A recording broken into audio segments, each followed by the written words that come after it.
Live.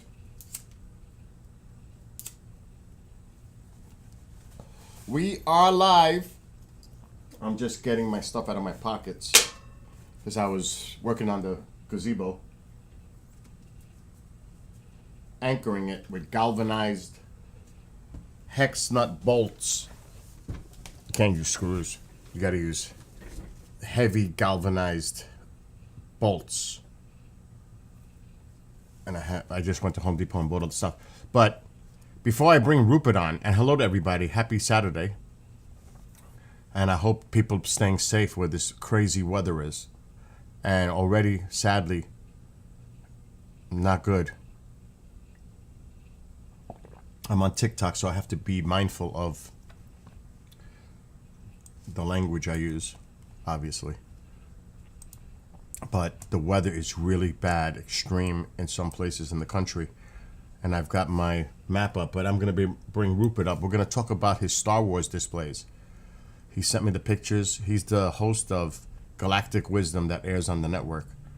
But let me just set up the pop-outs quick, and then we'll get started. There are 14 alerts, which means either severe thunderstorm warnings or tornado warnings. And I'm seeing, just by looking at that, there's quite a bit of tornado warnings right here. And it's, right now it's in Mississippi. But Alabama's also got a lot of things going on. It's pretty much a storm from Canada to the Gulf. I've been talking about this for days. Let me just get this set up. Right now I can only see TikTok chat. Working on the rest, because I got to call Rupert any minute. I told him 4 minutes, but let's just see quickly while I'm setting up the pop-outs. How many? There are 5 tornado warnings. Mississippi, just like I said, they're all here. They're all in here. Wow. Wow, that is some severe weather. My gosh. So that's what's going on right now, sadly, in some parts of the country. Specifically, we're looking at Mississippi. I pray for all those people. And I just hope they're taking it serious. And yeah, you're going to be getting it crazy tomorrow. We're going to get some thunderstorms here. That's why I had to make sure I had to anchor my gazebo down with big bolts that go through the whole deck, because the wind could lift it. We're going to find out how this gazebo does when we get these wind gusts. All right, let me do the pop on. And hello to Elise. But I'm going to bring Rupert on in a minute. And also, I want to thank Alice for sending me stuff on my Skype. It's just incredible what's going on in Canada. Wow. You get to know what's really going on from people that live there. Not what, necessarily our media portrays, but what Canadians. All right. That's the radar. That sound is the radar. This is I love this app that I use for weather. But I'm just finishing up my pop-outs.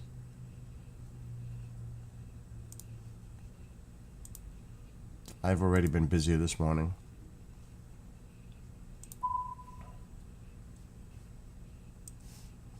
Okay, we have one more, I think. Oh, maybe not. Wait. Yeah, one more.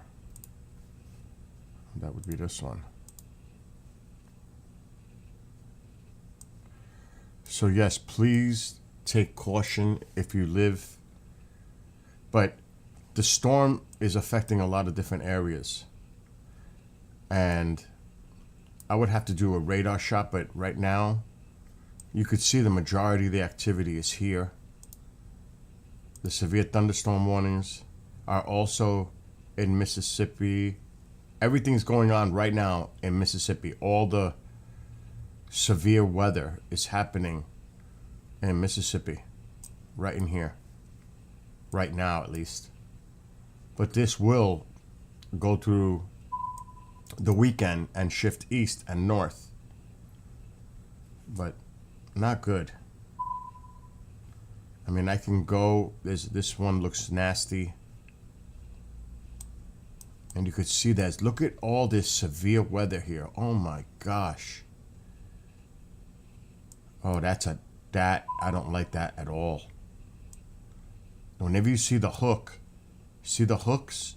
The hooks is what you look for. Even here, because that's the wind going in and creating the circulation, the rotation. But this is bad weather. Let's see which way this is moving. What's that say? The data is older than 30 minutes is likely because the tower is offline. Oh, that's not good. Wow, look at the rotation. You could actually see the spin in the atmosphere. Look at the rotation. You could see the spinning in the atmosphere. So please, if you live up in the northern area here, this is heading your way, northeast, northeast. All of this is sliding up. And you can see they had the lines. You see the lines? These dotted lines with the blue? That's the direction that these tornadoes and storms are headed. So please be careful. Not good. Genghis, Rupert's going to be joining me right now.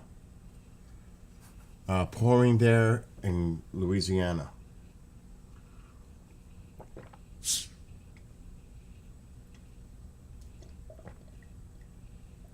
Okay, I need to call Rupert. Let's take this off the screen. And let me get Rupert on. I'm a little late because I've been busy. Like I said, I had to go to Home Depot and buy these big galvanized bolt screws with the hex nut on top and drill into the gazebo in the pre-drilled holes in the plate so that gazebo does not move. You cannot use screws. New screws will snap. You got to use thick galvanized steel bolts, which is what I just finished doing. And I also did the best I could an adjustment for the bike. And I wiggled it, I shook it, and I put extra clamps.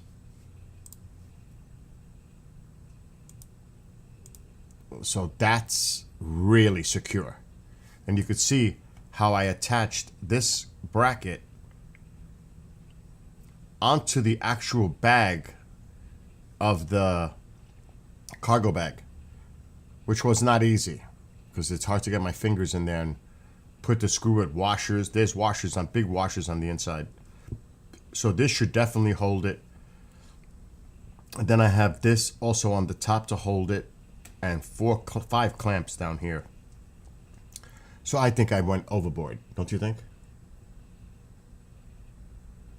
So there you go. All right, let's get Rupert on. Added him to Skype. He's standing by, I'm sure. And remember, he's the host of Galactic Wisdom. Genghis is the one that told me in chat. I'm really curious about his displays, his models. But we're going to find out now. He sent me, I have 15 photos.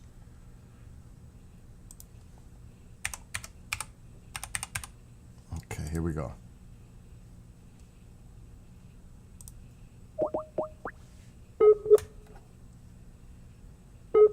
I hope.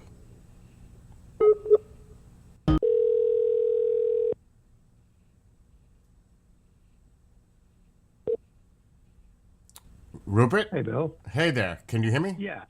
Good. Yes, I can. All right, we are live. I just want to check your audio, so just keep talking so I can fix your audio on my end. Yeah. Testing. 1, 2, 3. Okay, good. 4, 5, 6. So everyone, this is Rupert Guy. He's the host of Galactic Wisdom that airs on kgradb.com Thursdays 6 to 7 p.m. Eastern Time. And Rupert has an extensive background, scientist. Well, why don't you tell them a little bit about yourself, Rupert? Yeah, I have a first-class honors degree in physics with space science and technology from the University of England in Leicester. After I got that, I went into X-ray astrophysics research, where I was using X-ray telescopes in space, the telescopes ROSAT and Ginga, to examine and study extragalactic X-ray sources. And that's kind of my background.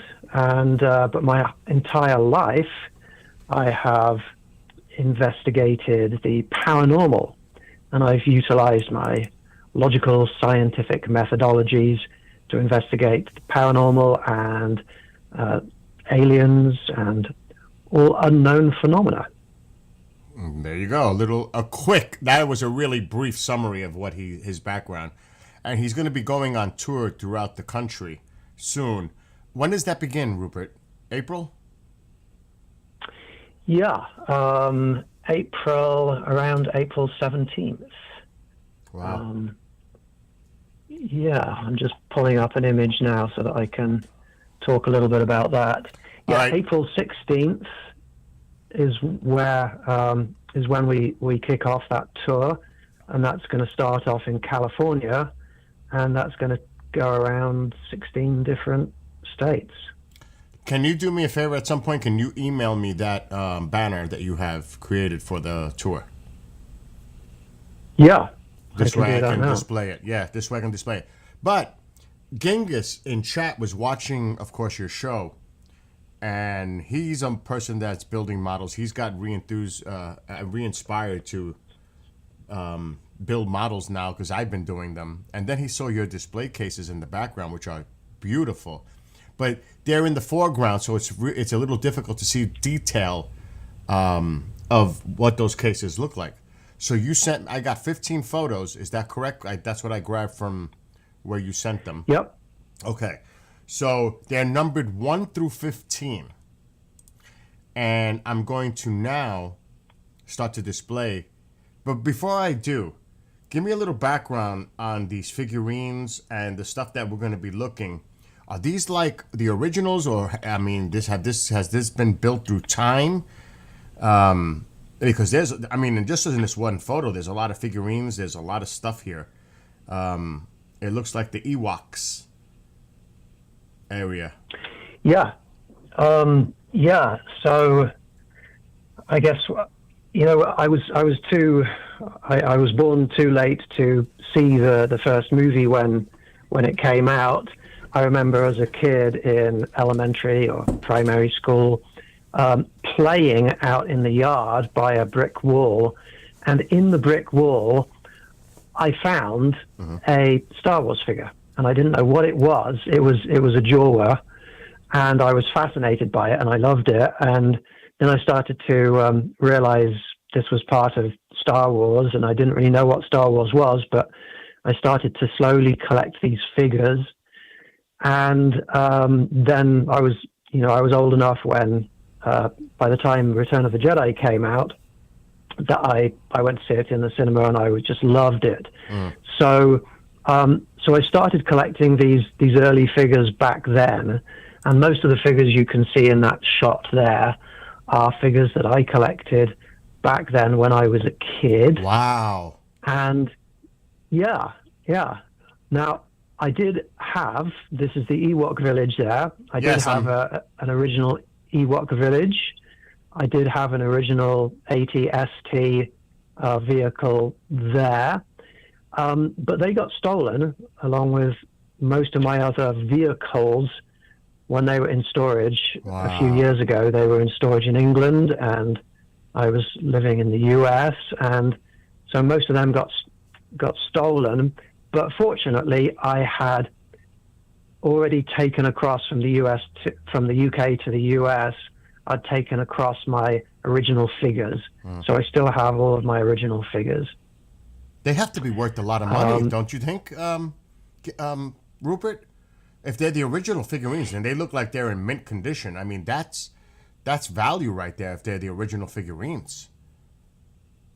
Yeah, I think if you've got all of the original figures, they're in the region of $8,000 to $10,000 total, something like that. Yeah, I mean, you can buy some of them today just for still only $15 each. Right. You know, some of them were so common, but then some of them are so rare and valuable that they're $700-800 for a figure that's in good condition. Wow, I'm looking. Are you missing any figurines from the entire? I mean, we're talking more about the original. Well, it's 4, 5, and 6 actually, technically. New Hope, Empire Strikes Back, and Return of the Jedi. Do you collect any of the newer films figurines, or is it just strictly those 3 movies? It's really just those 3 movies. I do have a few Darth Maul figures from Episode 1. I thought his character was really cool. 1 or 2 people over the years have given me 1 or 2 Star Wars figures from other movies, but they don't have the same magic as the original ones. My gosh, I just put up the second image, number 2. That is wicked looking. Oh my gosh, everybody's like, wow. This is awesome. I can't imagine how long it takes you to set all this up.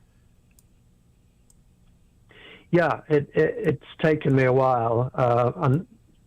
I'm still working on it. You can see they're on little stands, little plastic circular transparent stands each figure is standing on. Yes, I see that. And that's a recent addition that I found some of those and bought those because they kept falling over all the time without those stands. It's a great idea. It's a great idea. Oh, this is stunning. And so because there's people like me out there who, you know, have all these wonderful memories from these movies and buying these original Star Wars toys, Hasbro Pulse is the toy company that now releases newer, up-to-date, sort of with modern technology, much better quality figures and display sets and vehicles. And so the ship there that in the top right, it's called Slave One, Boba Fett's ship. Yep. That's one of the more recent releases, and so is the sort of central stand that Darth Vader and Luke Skywalker are standing on top of. Yep. Now, just a couple of comments that came in. Wow, that looks like it's straight from the movie set. And Genghis says, looks like the award ceremony for Luke, Han, and the good guys. So that is stunning. All right, we're going to go to number 3 now. And I'm sure you're aware of these images. So it looks like some kind of a bay. Maybe that is wicked. So the background there, the corridor, that is, I think it was the blockade runner inside the blockade runner or the Tantive 5 vessel, and that's a more recent release.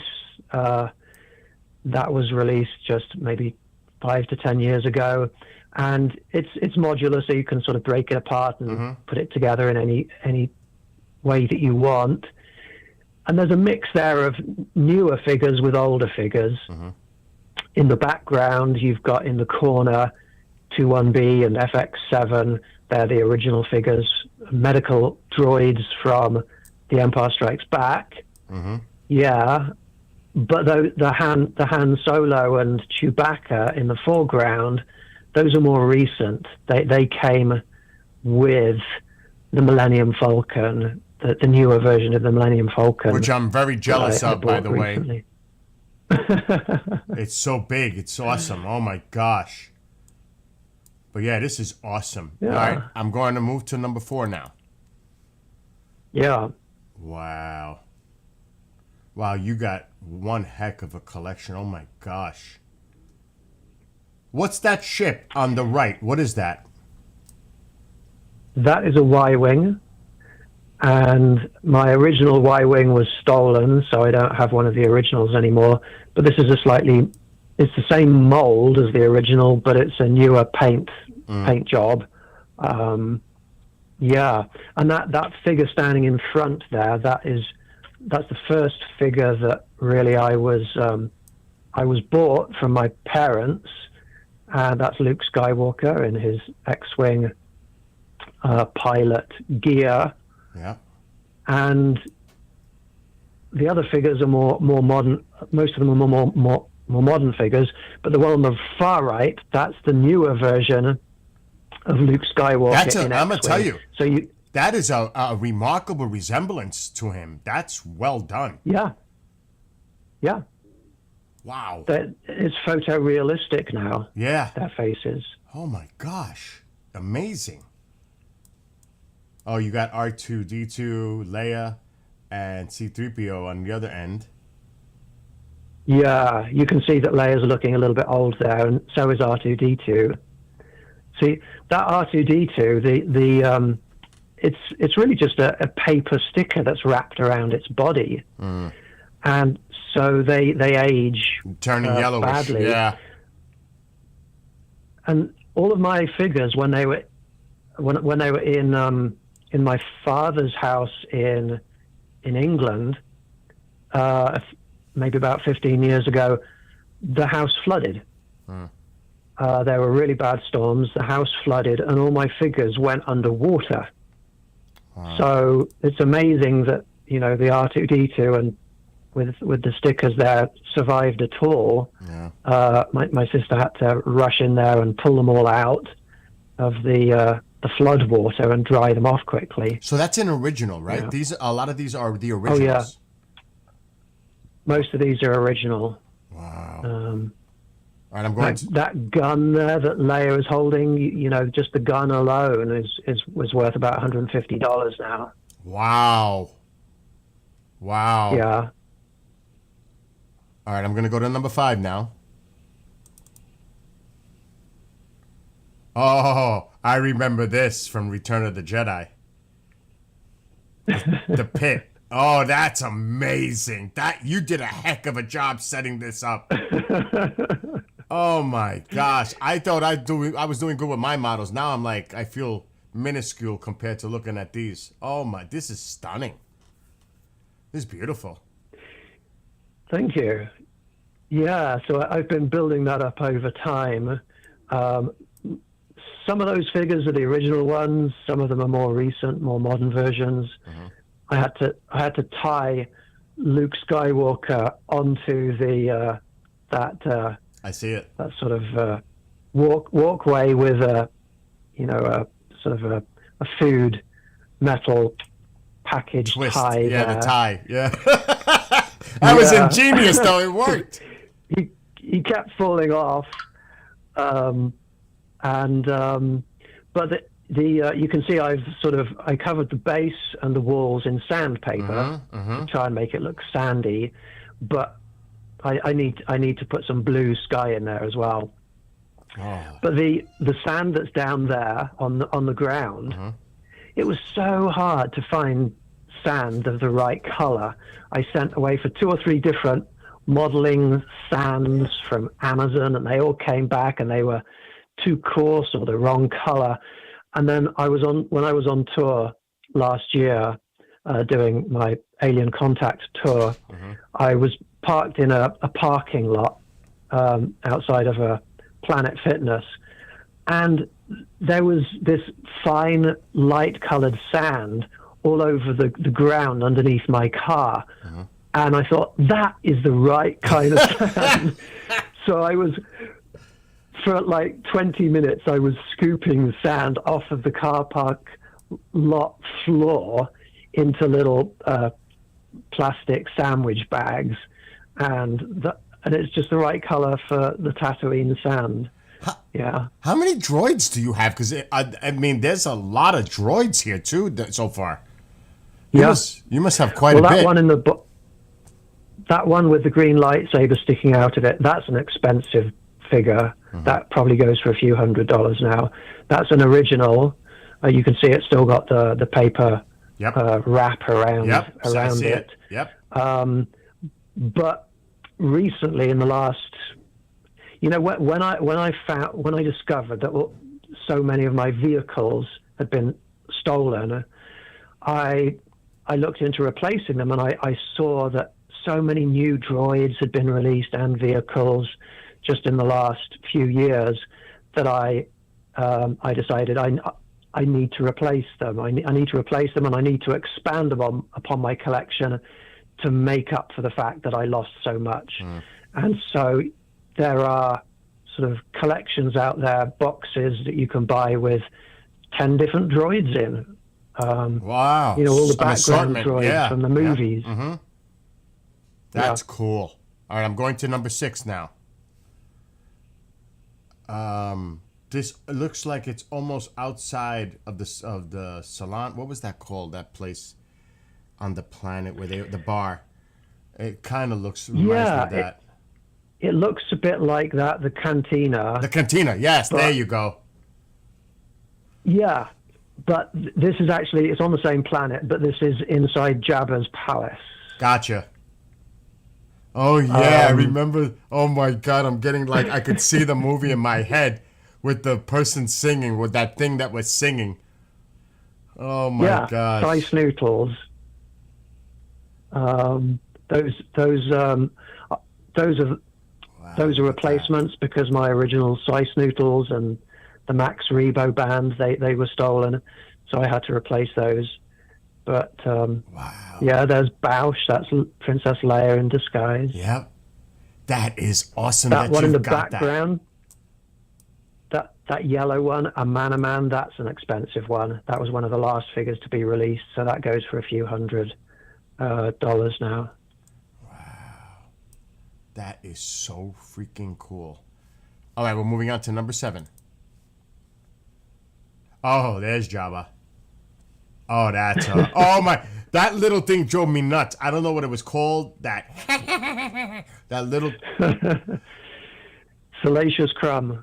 Oh, you know all the characters' names, huh? You're a big Star Wars person. Yeah. Oh, that thing used to drive me nuts in the movie. Oh, you've got them all. You even got that character that Luke used the Force on to convince him to meet Jabba. You've got them. You've got them. You got it all. What was his name? Oh my. Bib Fortuna. No, the one. Oh Jesus, I can't think of his name. He was in the disguise as the African American actor. I can't think of his name. Lando Calrissian. Yes, Lando Calrissian. Thank you.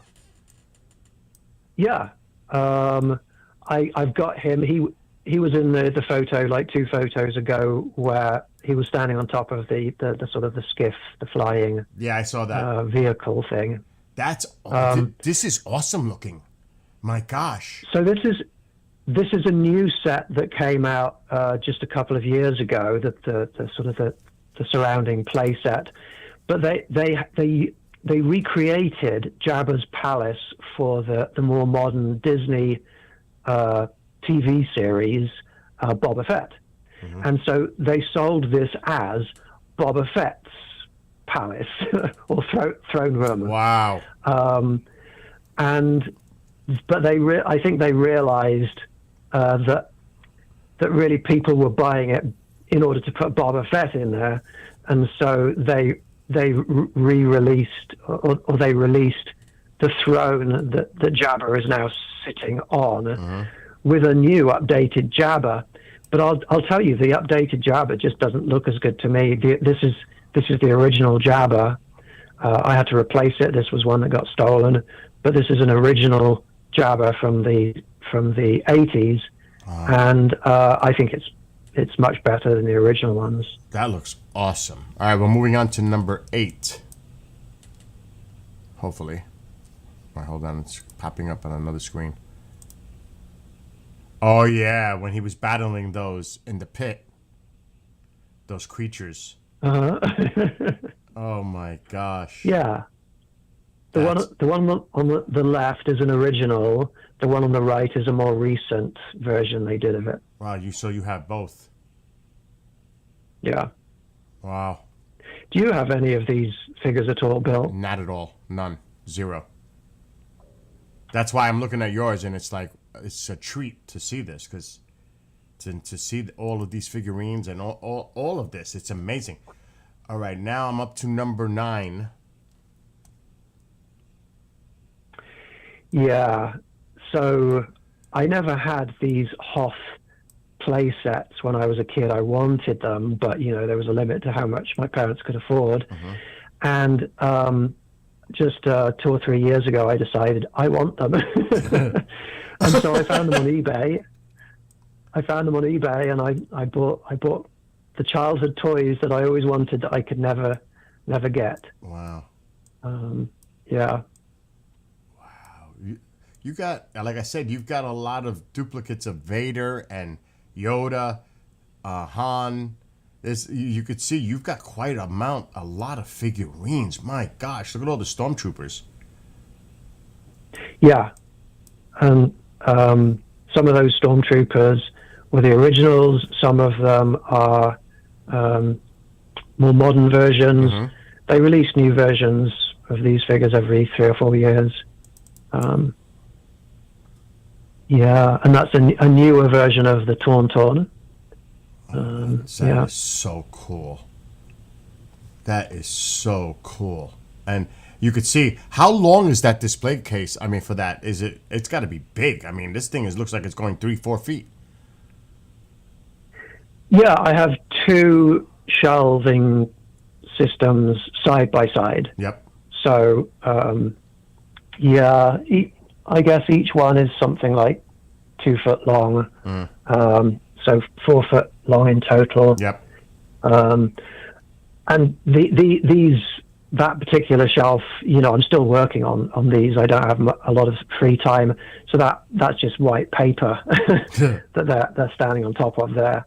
But in time, I'm going to improve them and put modeling snow out and carve it out like a proper diorama. Oh my gosh, you got like a crowd in this photo in 11. There's a lot of figurines clustered in this one area. Yeah, this is the cantina. Wow. And the playset there, that's just a fold up, sort of a pop out, foldable cardboard playset. Wow. It's pretty good. It is for a cardboard playset. Yeah. Oh, that looks awesome. There's got to be at least 20 figurines in this image. Yeah. At least now, more. That blue one on the right, there are 2 snaggletooths. There's on the left-hand side, right next to the bar, in the maroon sort of outfit, right there, yeah, just left a little bit. That one there, yeah. That snaggletooth, that was the second snaggletooth that was released, because when the toy company originally, when the first movie came out, just a headshot of that figure was given to the toy company, and so they made a figure, but they didn't realize that this character was really short. They just had a black and white photo of a head, and so they made a figure that was incorrect. And as soon as it was released, they realized the mistake, and then they put out that maroon-colored snaggletooth. That's the more common one. But on the right hand side of this photo, there is the original snaggletooth.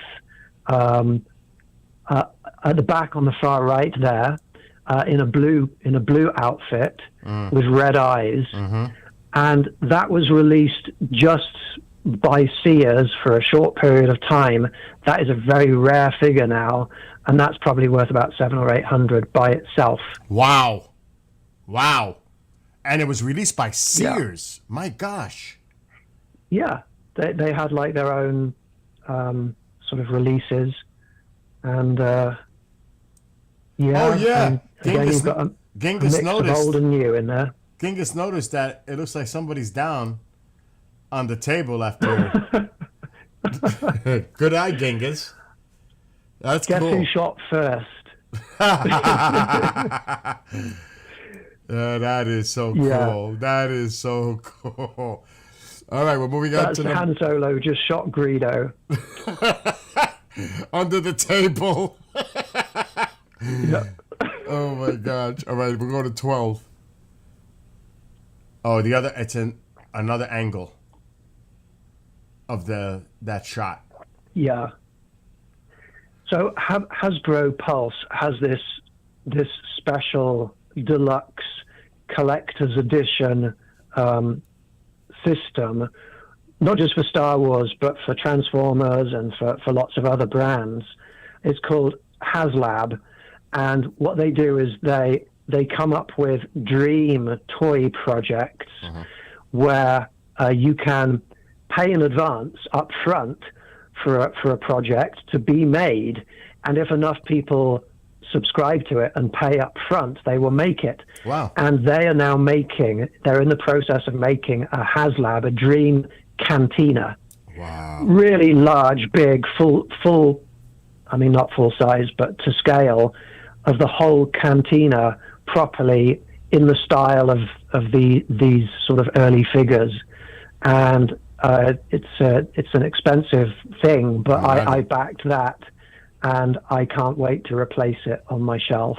Wow. Can't wait to replace this cardboard one with a real plastic one. Oh yeah, but this still looks great for a cardboard one.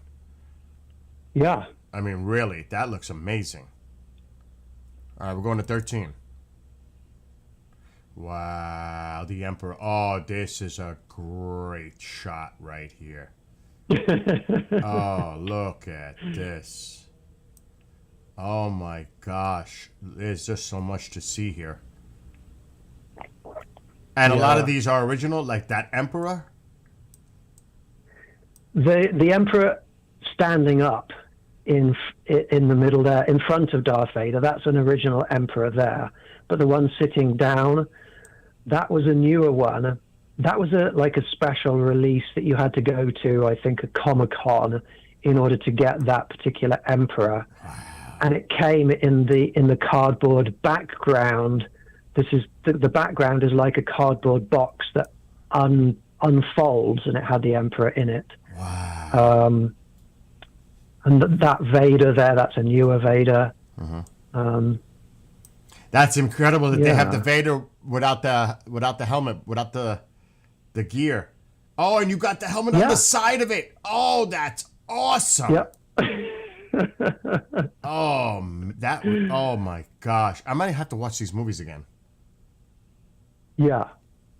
That is so well, if you watch them, you've got to download Harmy's unspecialized or despecialized versions, because if you want to watch the originals, how they really looked back then without all of the childish computer animations, you can't get those. You can't buy those. You have to download them from a special source. Wow. This is a beautiful scene. Really, this is one heck of a scene. I like that. All right, we're going to 14. Wow! Oh my gosh! Oh, that's outrageous. I'm taking my shelf down. That's just outrageous. Where's the new Millennium? You see the TV on the left. The Millennium Falcon is too big. It's underneath the TV.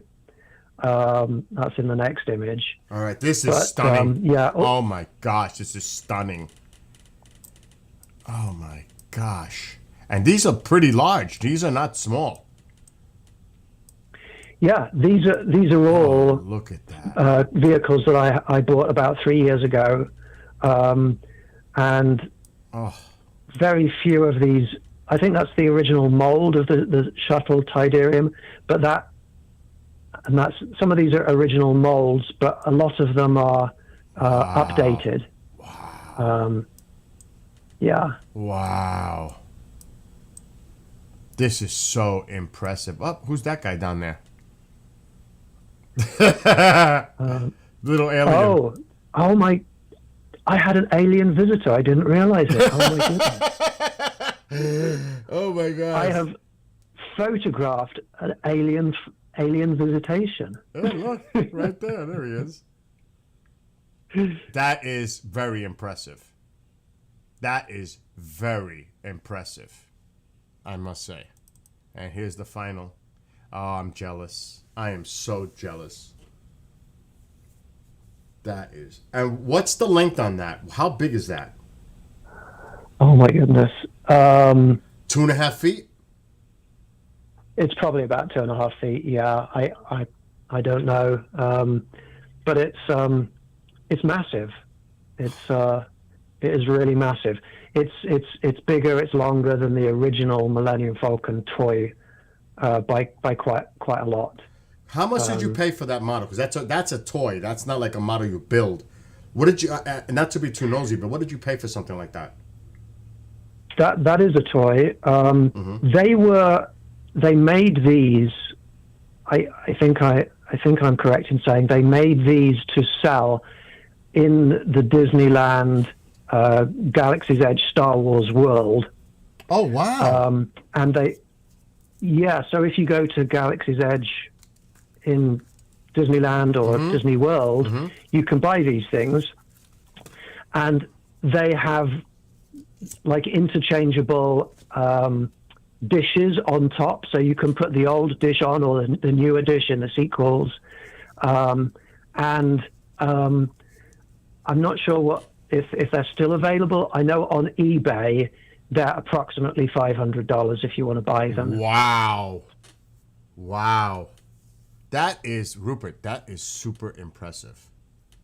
I mean, really, that is super impressive. And now, so there's his photos, folks, of all his displays there. This is just incredible. I mean, that is stunning. Oh my gosh. Just going back and looking at these is incredible.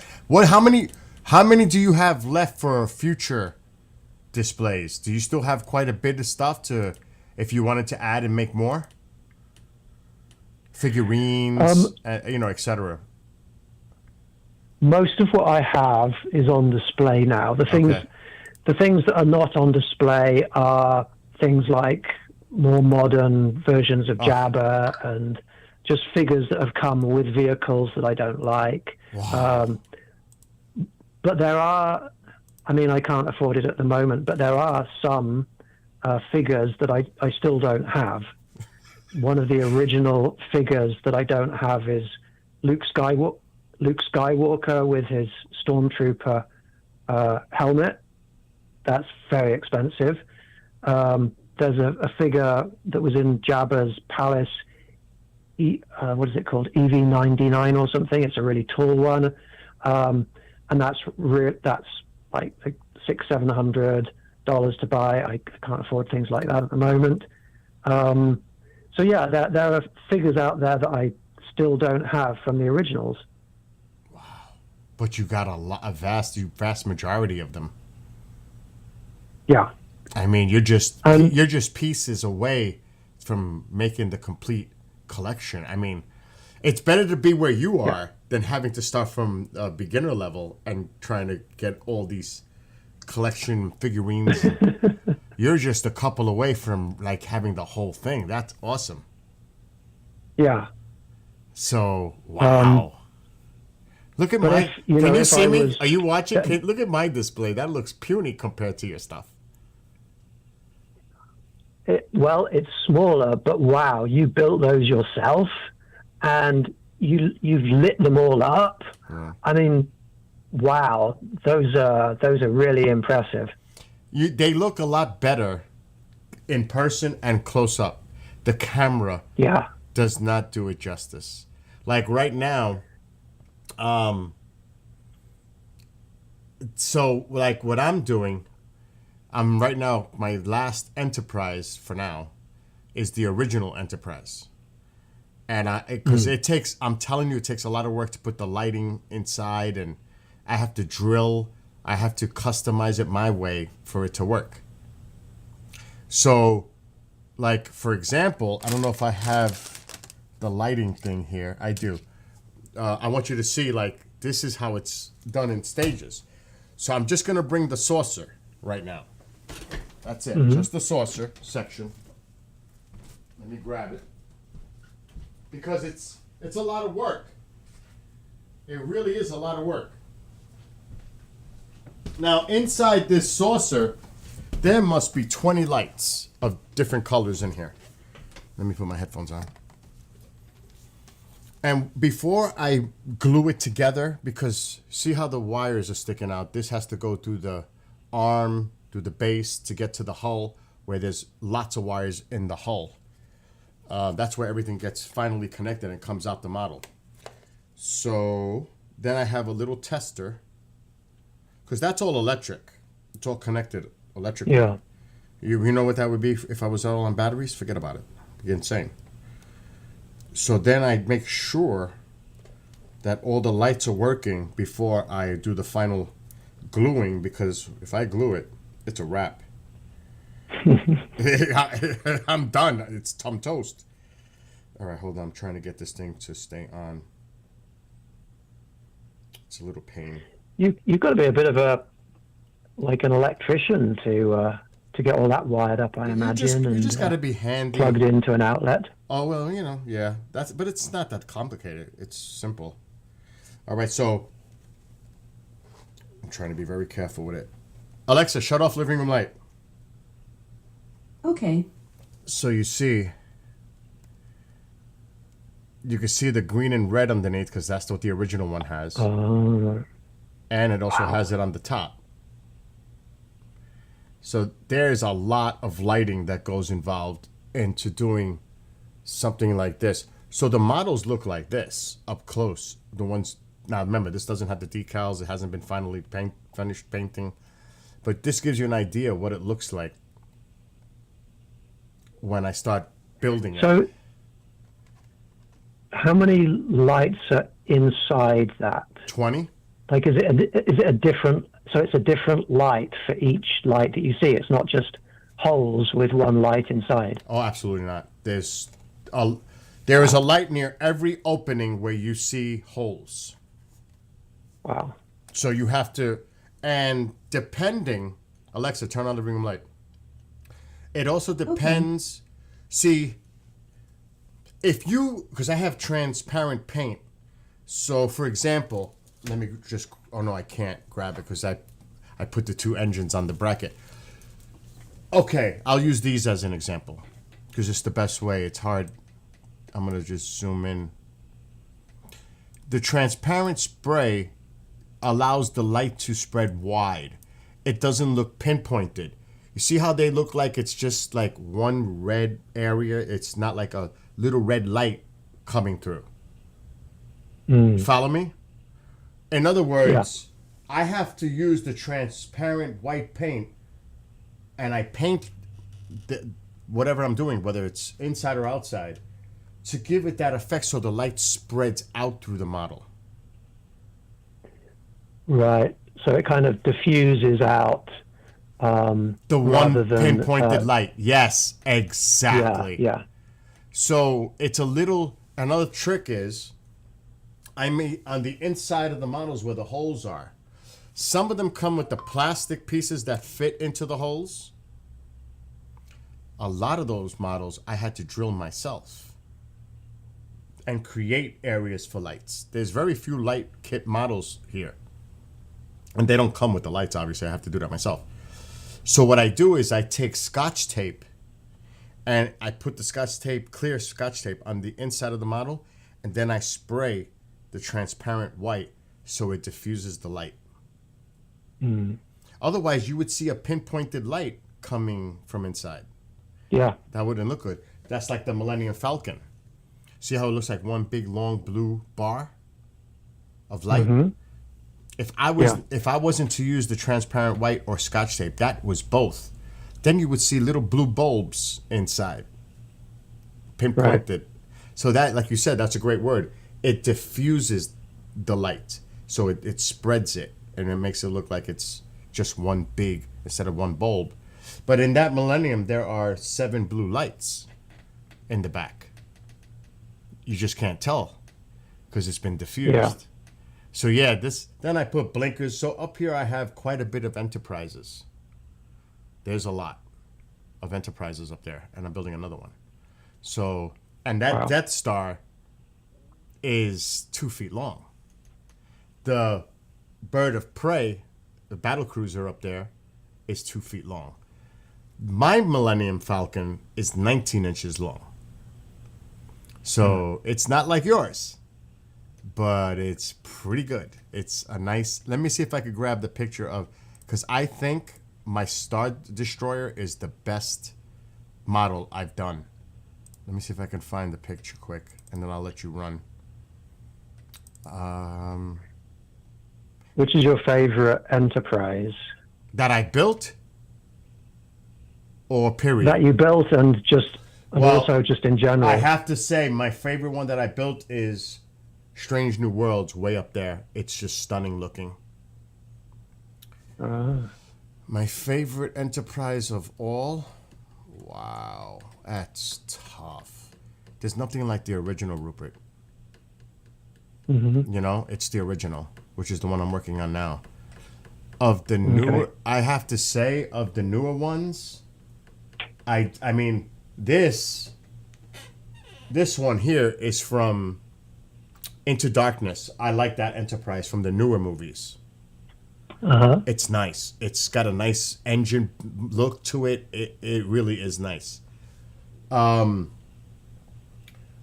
of the other ones, I do like Voyager. It's not an Enterprise, but I like the Voyager craft. I like them all.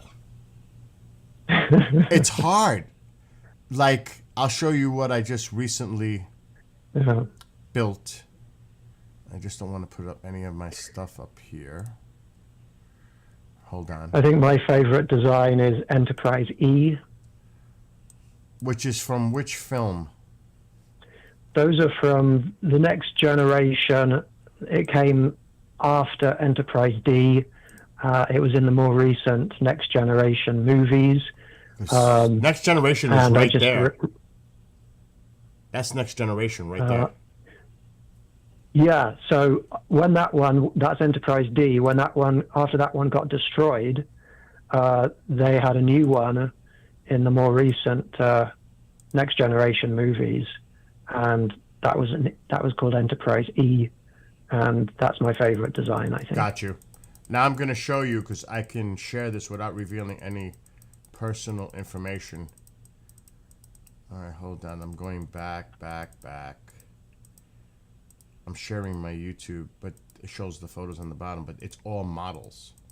It's crazy how much stuff I have.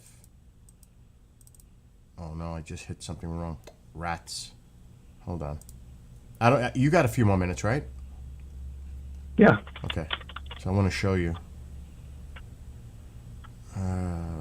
some of the processes. Okay, I'm trying to scroll up. Okay, maybe right here. Okay. So, I'm just going to run you through this quick. This was the first one I did. It was the Refit Enterprise, which is that one. That's the first one I built. That's up there. And the lighting is a little weird. The lighting is a little weird because of the reflection on the wall. The image is a little weird. Yeah. I'm trying to see if I can. That's nice. Trying to see if I can. That's Voyager. I don't know why I can't go back on the photos. Let me just take that off a second. Let me fix this. Hold on. I had it before. But it's a lot of work, but it's fun. It's a fun hobby, you know. I enjoy doing it, and I know you must have a lot Yeah. of fun with your collection and what you do. Yeah. Let me For me, see. it's kind of inspiring to have sort of the childhood to recapture the childhood feeling of inspiration that you had from Okay, now. watching these amazing epic movies of Oh my gosh, good yeah. versus evil. Oh, definite. What's going on in here? All right, so let me just show you, because this is like from the beginning when I started again. Because I used to build models when I was young, but now for the winter months, I said, you know what? I'm going to build a few. All right, now I'm going to share it. Hold on. Okay, so that's the one I just showed you. Now I got the little things coming up. This is when I was building the Millennium Falcon. You can see the tape is holding the glue together. Oh my gosh. But this is when I was building it. I'm just gonna skip. Cool. You see, that's the table I work and build all the models on. And you're gonna see in some of these images, you could see how it's coming together. Yeah. And this is before I did that, the detail on them. And the detail, you know, it's tedious, but it's great. But see how the blue light looks spread? Yeah. It's all even, and I even put a light by the cockpit on the top. Hmm. So let me just highlight this. That's me and the bass player from Quiet Riot. Oh my God, that's Rudy Sarzo. Oh my gosh, I met him. He was a great guy. You know me, I like metal and hard rock. I love all music. This was a UFO thing that I put figurines in right there. You see, I had to paint them. You see them? That's cool. It was inside. I still got it. It's up on the other shelf. Okay, now we're getting into the Death Star. So those, I had to put the lighting all over the Death Star. Look how beautiful that looks. So you can't see, you can't. Star Destroyer. Yeah, the Star Destroyer. You cannot appreciate that from the camera. You can't. But for me, Yeah. sitting here, I can. But the camera does not do it justice when you're looking on, the web camera. But this came out. I had to drill like 200 holes or more to put all the lighting in there. It was Wow. insane. Insane. And then the engines. And to separate Beautiful. the lighting from the blue area from the rest of the white light, I put cardboard, I glue it in, I put tape to hold it, make sure it doesn't move. So you have to separate the lighting so it doesn't bleed into the other sections of the model. So this was, and it's out of focus, but that's the battle cruiser. Oh, that was not meant. That was not meant for lights. A lot of these models, I had to make them for lights, which was not easy. So here's a couple of images showing, like what it's like for me in my workplace to put the wiring in the sections, put it all together. Now the lighters I used to burn the wire. It's just easier, and then I just pull it off. That is from Battlestar Galactica. Oh. Is that a Viper? Yes. Yep.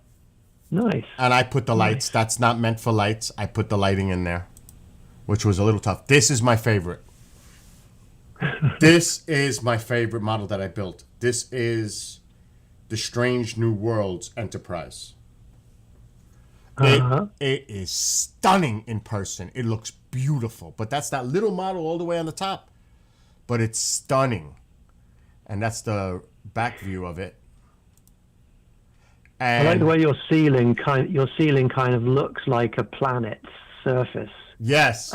Yeah, I put the background, I bought not wallpaper, but it's like a fabric cloth, and I cut it to put like stars and stuff behind it.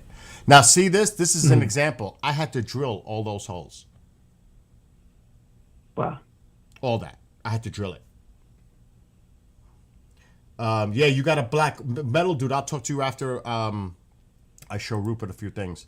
This was the beginning. I had to take a X-Acto knife, heat it up, and start melting into the Voyager lighting. This is the beginning stage. I had to really cut it. This took me hours to get it perfect. Cutting it and melting it to make the lines for the Voyager. It was, oh my God. Look at all the holes I had to drill for the Voyager. All that. Wow. Yeah. All that I had to drill. That's my dining room. This is the work area. When you're doing that drilling, do you reference Yes. photos or videos from the actual show? Absolutely. Definitely. I download photos from every angle and I see what it looks like. See, that's like the guts of, look at all those wires on both sides. That's it for the hull. There's a lot of wiring involved with this. A lot. There's the Enterprise again. Wow. See, look at the cardboard. That's impressive. You see the cardboard in the front? That's where the Voyager's engines are blue. You see the two big, I think they're 7mm blue lights in the front of that cardboard, but it blocks off the rest of the hull from the white light, so you don't get that bleed of the blue going to the white. So you have to basically design and build your own internal structure so that the lighting will work. Yes, absolutely. It's a lot of work, but it's fun, and the final result is the key. It's just the beauty of it, and you know you did it. Okay, here's the Voyager. It's not a great shot. It's a little blurry, but the Voyager came out stunning. It's too bad these photos are... It's too bad the photos are... See, look at it from the top. Oh, my gosh. It's beautiful. It really is. I mean, look at that. And the detail. And look how the blue is separated from the red in the engine area. Yeah. That's tough. You know, it's... And again, this is... That is Excelsior. Right there. Ah, yeah, I like that one. I made that planet out of a Christmas ornament. I sprayed it blue, and I made my own little globe of Earth with a Christmas. I don't know what that is. That's Reliant. Con ship. Wow. And there's Khan. But is see that how the one that blows up in one of the movies? Well, it does. He destroys Khan's ship.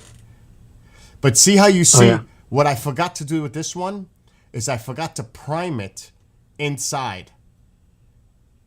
That's why you could actually see the wires. But now I fixed it. You see how you could see the wires now? You see all the lighting inside? Yeah. You can't see that now, but that was a big mistake. I forgot to prime. You have to prime the inside of the models too with gray, so it doesn't bleed through the light. But I fixed it. It's not. That is Next Generation. Look at all the holes I had to drill. I had to drill every one of those holes. There's like 400 holes in this model. Wow. Now that's a better shot of Voyager. That's a better one. This is the Romulan ship. That came out pretty sweet. Yeah. And again, there's Voyager, a better shot of Voyager. That's a nice shot. Yeah. But now again, look at that. That's Next Generation Enterprise. That's beautiful. But look at all the holes I had to drill, Rupert. It took me hours just to get all those holes. Now, this is the USS Enterprise Navy carrier. Right there. So now I'm working on ships for another shelf. I'm doing different stuff. Right here. And I lit it. Do you have a shot? Do you have a shot of your G-Force Fiery Phoenix? I do somewhere. I'll find it after I show you these. See, so that I tilted I tilted the carrier so you could see the lighting better. So I put brackets underneath and I have it tilted. So when you're sitting here, you can actually see it all lit up. But it was not easy putting those runway lights and putting lights in that bridge. I could tell you that right now. It was not easy at all. This was, it was not Lego, but it's a Lego style German battleship that's 28 inches in length that I've been building. Well, it's done now. It's a North battleship. And this is the stages of building it. And that's the final result right there. That was tough. Oh my gosh, was that? It was how many pieces? Had to be like 700 or 800 little pieces. So that's what I've been busy doing. Now let me see if I find the one shot, and then I'll let you go. Any idea what the show's going to be about on Thursday? Your show? I think I haven't finalized my ideas, but it's probably going to be about the upcoming tour. Okay. And maybe talking a little bit about the different locations where I'm going to and why they're significant. And that's, what did you say, April 17th is the first? April 16th is the first one. I'm really excited about going to Brown Mountain in North Carolina, where there are there's this phenomena called the Brown Mountain Lights. And if you even just look at the reviews on Google Maps about people that have gone there to look at the lights, I'm familiar and probably with the Brown Mountains. 80% of the reviews, people are saying, "Wow, yeah, we saw the lights." Yeah, that is a hot spot. For many years, that's been. I'm gonna take a picture. Yeah. I'm gonna take a picture right now of the. Okay. You know the G-Force, don't you? I used to watch I used to love it as a that kid. cartoon when I was a kid. That was great. And Star Blazers. I have the little model. It came from Japan. The model's like this long. It's ridiculous. But it's the Star Blazers Yamato battleship. Let me just take a picture. Oh, yeah. I don't know that one. I haven't seen. It's Sandy that Frank. show. Sandy Frank is the one that made G-Force. So it's a Sandy Frank production. Right. And it was cool. It's on YouTube. It's available on YouTube. I'm going to share this to myself, and then I'll show you. That was not easy putting lights in that one either. Oh my gosh. None of these are easy putting the lighting in. Yeah. Because they're not meant for it. So you're kind of forcing the issue by putting lights in a model. But it's one thing to see a model build, but it's another one to see it lit up. It's a game changer. It is a game changer when you see it all lit up. Hold on, let me see if I can pull this photo up. Okay. Yeah. The other place that I'm going to, I mean, there's a lot of places I'm going to that I'm looking forward to, like Roswell again, but Marfa. Do you know much about the Marfa lights? Yes, I do. In Texas. Yeah. Yeah.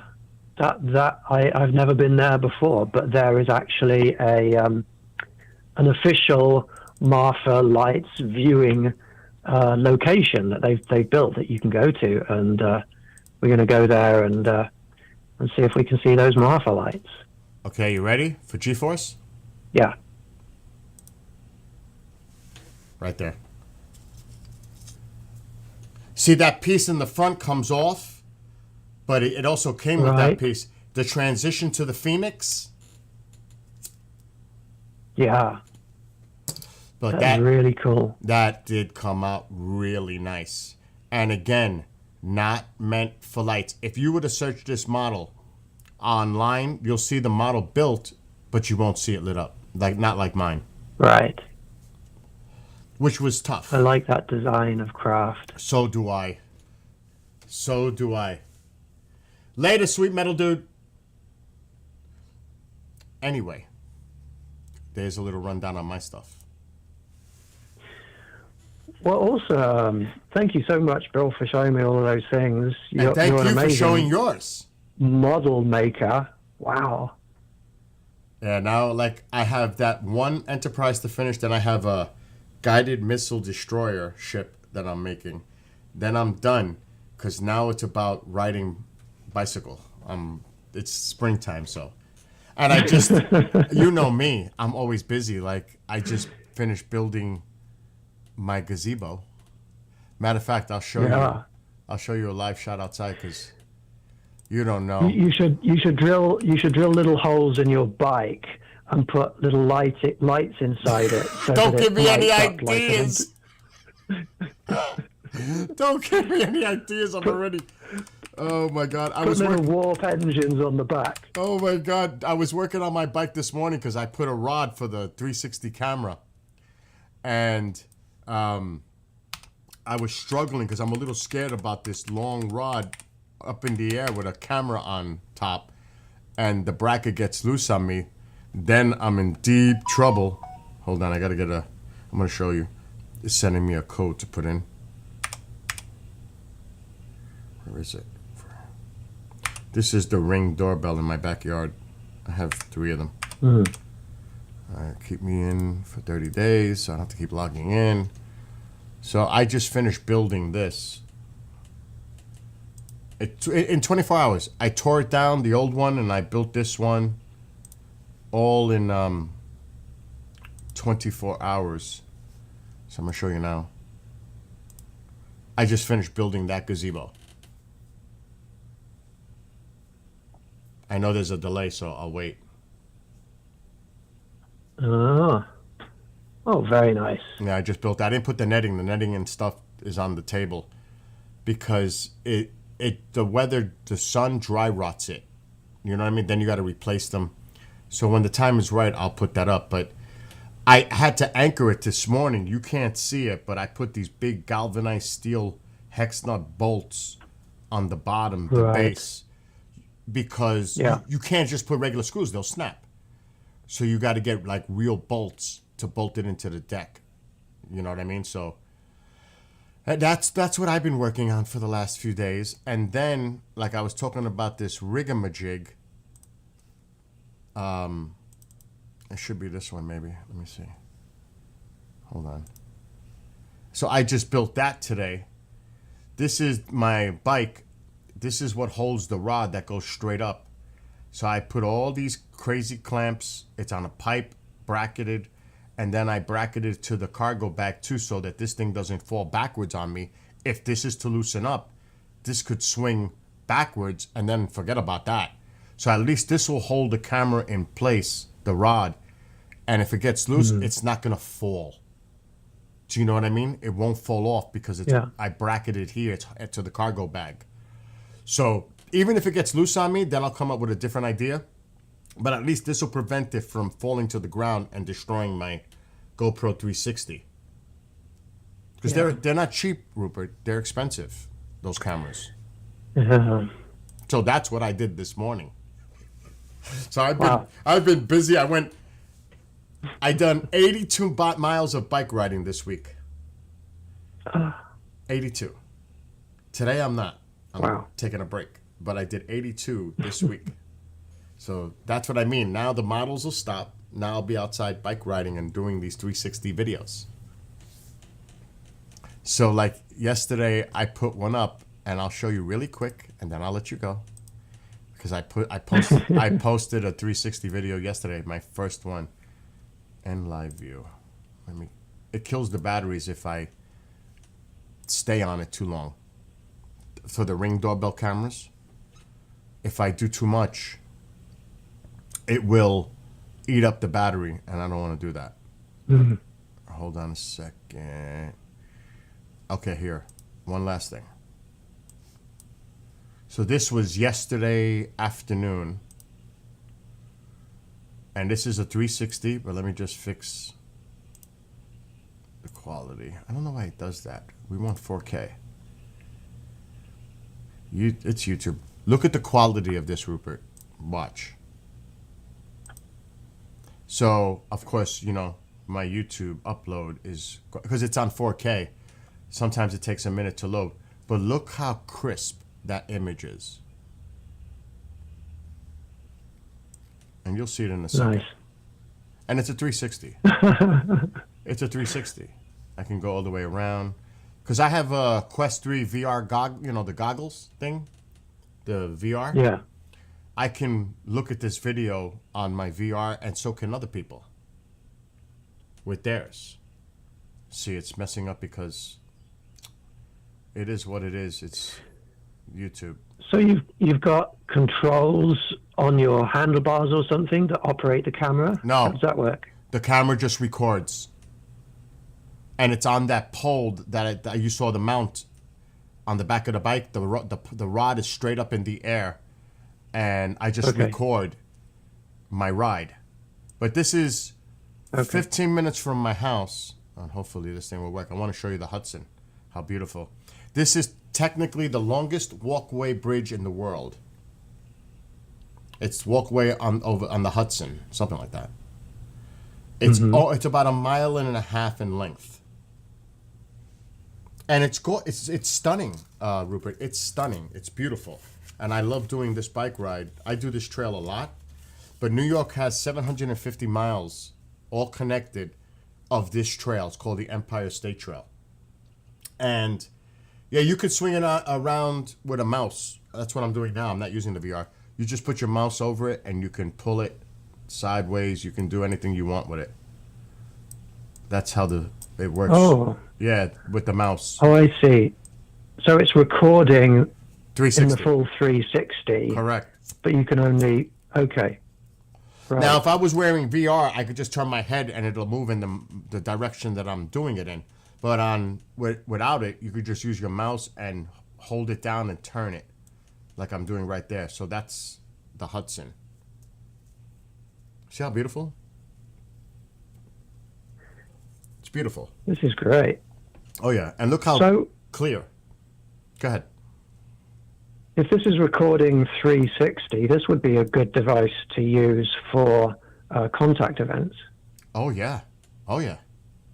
Yeah, and you can wire a wireless microphone system to the GoPro 360. I just won't because I don't want to be wearing a lapel mic while I'm riding the bike because my luck, it'll fall. Because I'm in motion. See, I'm moving. And there you could see the rod with the shadow coming from the back of the bike upward behind me and how I have the camera. But I'm a little concerned about it being where it could loosen up and fall off. Yeah. So that's why I have to be very careful. But you see how beautiful the quality is? It's beautiful. That's awesome. And look how stable. Look, that's the thing, the stability of the video. Because I'm a perfectionist, it has to be perfect. And obviously, YouTube does not like 4K. But the rod, I only had one rod on there. I have two rods.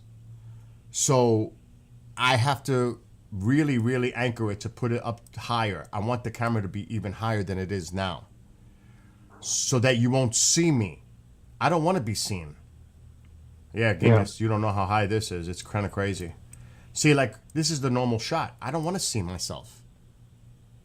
So that means the camera has to go higher. Now, you can tilt it to get me out of the view, but I want it to be where when the video plays immediately, it looks like this, not from this position. So that means the camera has to go up a little higher in the height, and so it could look like that, more or less. But yeah, this is beautiful. It's just a great. So right now, the point is I'm perfecting this, and it takes time. Yeah, that's awesome. Yeah. So that's what I do on whatever little spare time I have, and everything else that goes on. Anyway, well, fantastic. It was great having you on here with us. Yes, thank you so much. I've enjoyed it. And I don't want to hear you Californians, because I tell them all the time, the people out west, it's still early where you guys are. It's not even noon yet. So it's still morning for you guys. Over here, it's already 3 o'clock, almost in the afternoon. So, Rupert, have a great one. I'll be keeping an eye out for the information for Thursday's show, Galactic Wisdom, 6 p.m. Eastern on kgradb.com. And it's on Rumble, Facebook, pretty much a lot of different video platforms. So, Rupert, thank you so much for taking the time to come on for a few minutes today. Thank you so much, Bill. You enjoy the rest of your day. You as well, and I'll see you and talk to you on Thursday. Oh, Friday. Thursday. Thursday. Great. Okay. Thursday. All right. Thursday, yeah. All right, Rupert. Hang up on me, because Goodbye then. Later. All right, so that was Rupert, the host of Galactic Wisdom. That was pretty cool. Maybe a bent pole so the camera is above your head. Oh.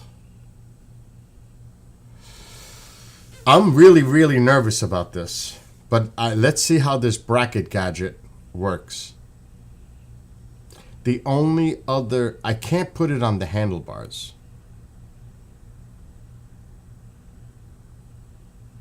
And I am definitely not putting the GoPro on my helmet. But you know what? No, I can't put the GoPro on my helmet because I'm always turning my head. Not the 360. That would be... If I'm doing a GoPro video, maybe I just focus on... Do you know how hard it is to keep one's head straight for 2 hours, 3 hours, riding a bike? I would not be able to do looking around. I have to look around when I'm crossing over a street or something. The best thing is to have it stable and in one spot.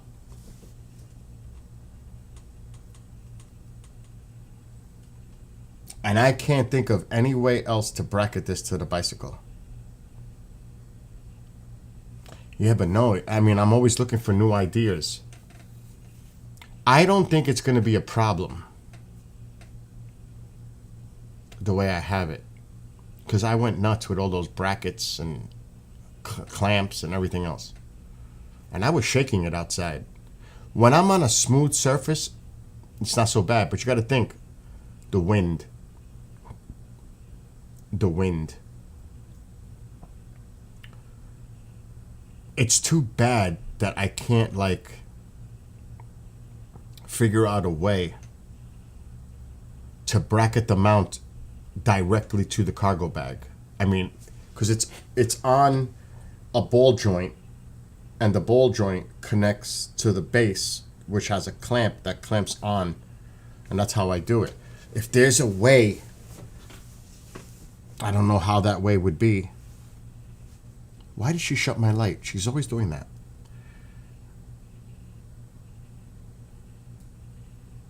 That's not a bad idea. That's not a bad idea, what you just said. Alexa, turn on living room light. Okay. You're right. A flagpole holder.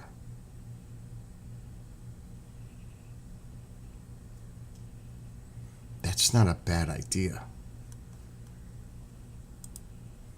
Let me see something. That's a great idea, Genghis. Oh, what does she want? So Billy, come here to my room. Oh, I'll be right back. Momzilla calls.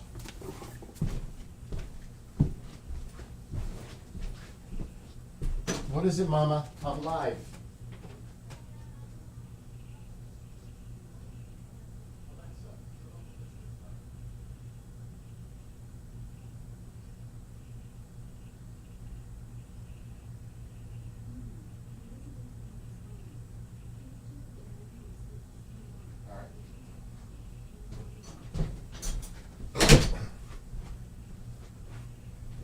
That's not a bad idea, Genghis. But again, it's made. A lot of them are made of plastic.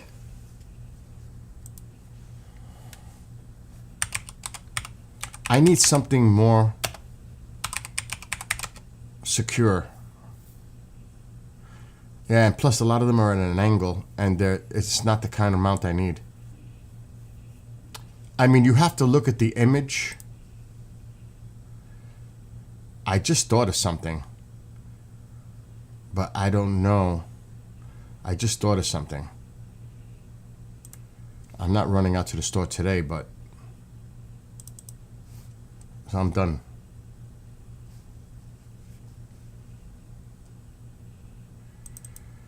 But it's a weird thing because you're trying to come up with concepts. So let me explain. So if you look at this, the rod, this is the piece that goes to the rod. But then it goes into this thing here, which has a knob on the inside behind this that you can adjust. There's a ball joint here, and there's another ball joint down here. If I can figure out a way to put this whole piece in like a pipe, but then how would I attach that pipe to, say, this clamp here?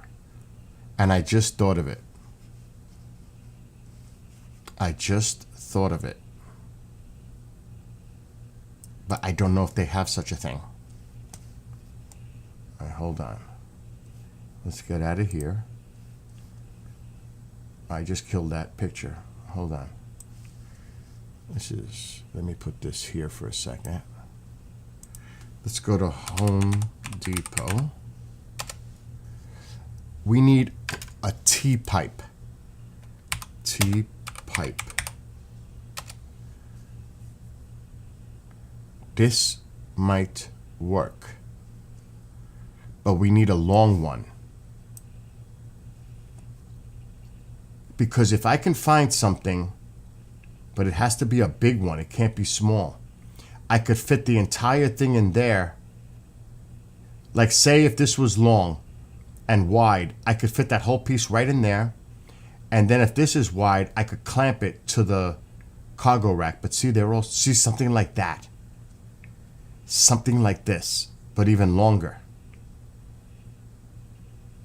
That would work because I could stick that whole piece right in the hole. Follow?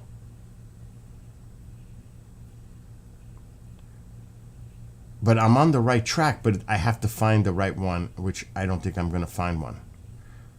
Unless I get piping and just fit them in there. Do you know what I mean? Small pipe to fit and screw it right in there to make my own. So going back to the picture, actually that might be a better idea. Now that I think about it. Yeah, but the knob will be in the way.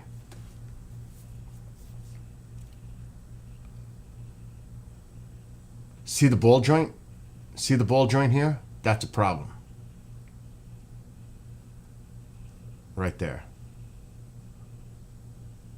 And then this is the knob. There's a knob on the other side to tighten this up. So that is where the root of the problem is.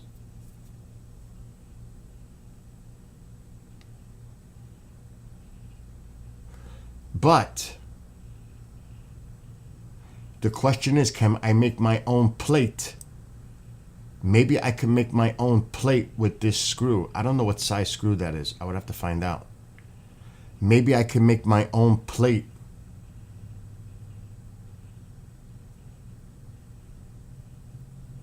I don't know. That is tricky.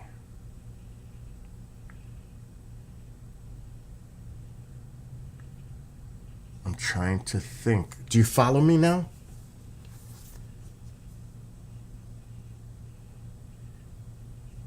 Yeah, that's the thing. This is where it gets tricky. Because now I'm thinking I would have to look. I have an idea, but I don't know where the heck it is. I'm starting to get other ideas in my brain. I'm good at building stuff and MacGyverism. I mean, look, I built a gazebo. But I don't know where. Let me see something. Why is this flashlight not coming out? I just broke it. I think in here. Yeah, maybe here. Oh man, my arm. Let's see what this box is. This could be. No, that's microphones. Yeah, this is microphones. Yeah. No good. I know I have. But I don't know where the hell it is.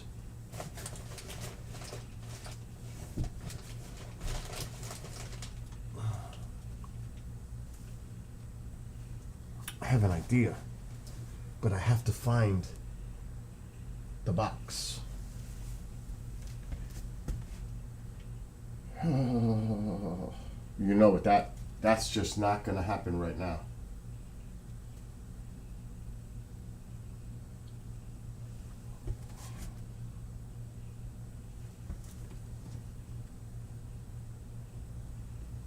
I don't know what's in this crate. I should have kept it out like a dummy. I don't know if it's in. Oh, it's here. Oh, I got lucky. It's in this big crate. Oh, but there's a lot of stuff on top of the crate. This is what I'm looking for. I'll show you what in a minute.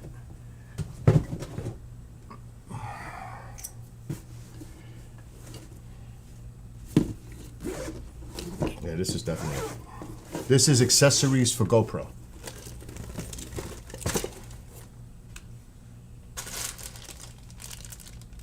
What I'm looking for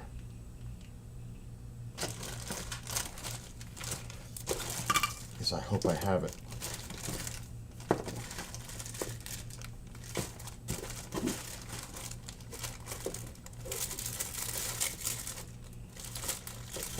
Okay, what's this?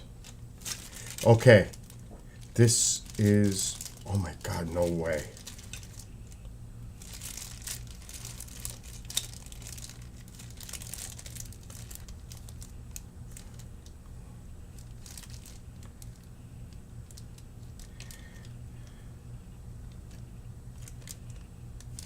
Nope, that's not the right one.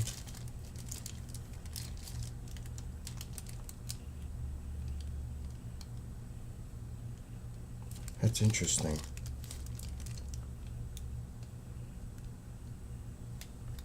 Hold on. I'm glad I bought this accessory kit for the GoPro. The first one. Alexa, bright living room light 100%.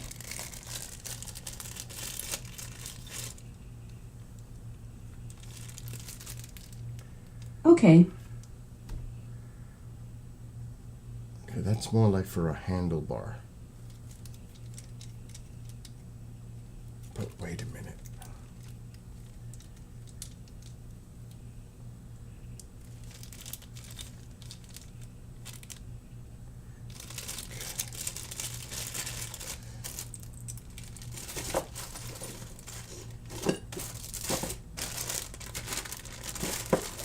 That's for the chest.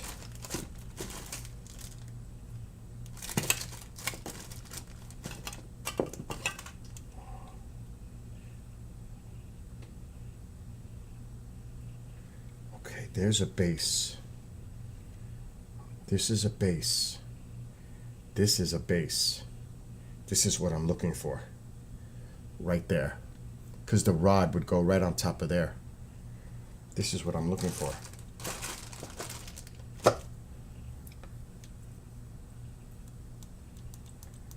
Right there. Now I'm gonna have to go to my car. I have another idea. We don't even need that base.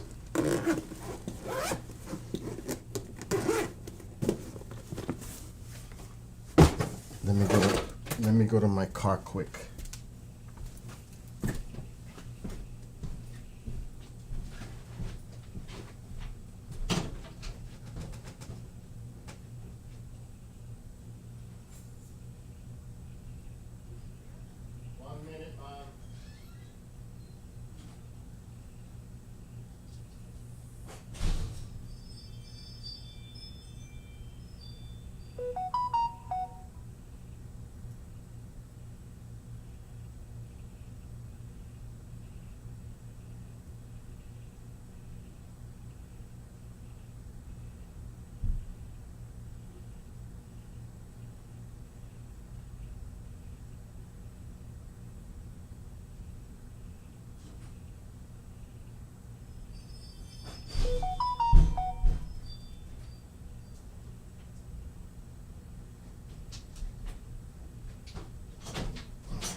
Let's take this off.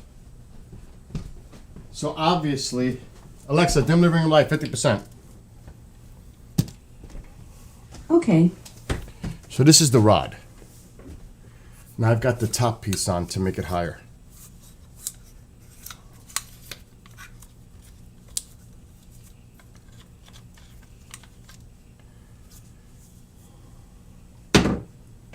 This is the main one. This is what connects to that piece on the bike.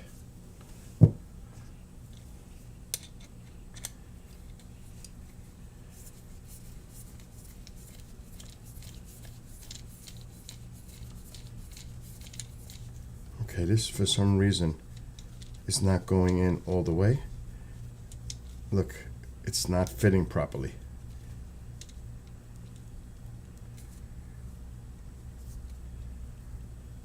This is too, it's not good enough.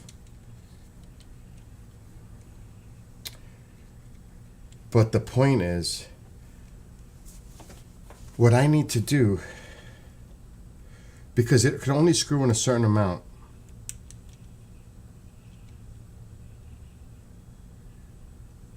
it's got a little spinny thing to tighten it. I don't like that. But that in a way is good. But this is, I wouldn't trust it. Absolutely, I wouldn't trust that. That would snap. But the point is,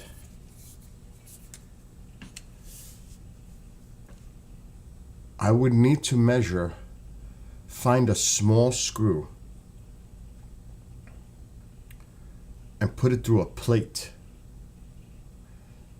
And the screw can have, now just follow me on this. If I was to use a plate, put that bolt, but it would have to be measured perfectly, put a nut underneath with a washer, have this sticking up above a plate, and then I can attach whatever I want underneath it to attach to the bike. So it wouldn't be this, but I need this type of screw because I have to have less thread. And you could put washers. Yes, exactly. Because you see how this one is. If I could find something that I can bolt this to, because remember, it has to be, it can only screw in this much. So it's got to be a female that this attaches to.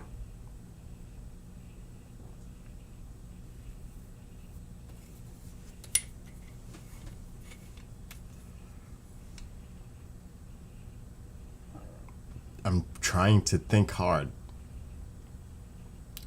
And it would be bracketed. See, the T-pipe would work.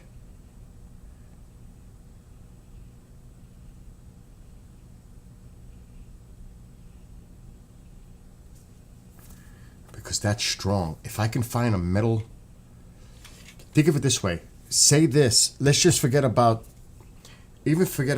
this screw piece.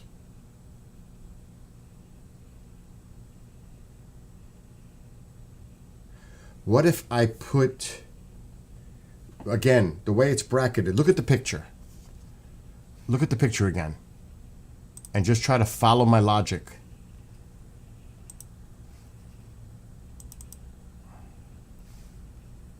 All right, let's look at the picture. We could do away with all that.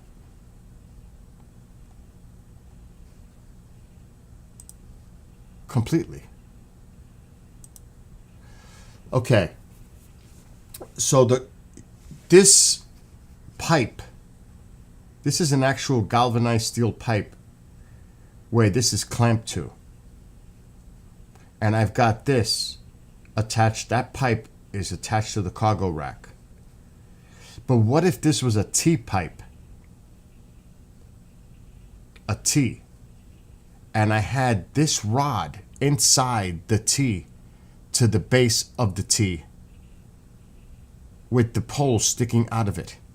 Because I don't need the full length of this pole because I have two. Follow me? So, let's say this is the bottom.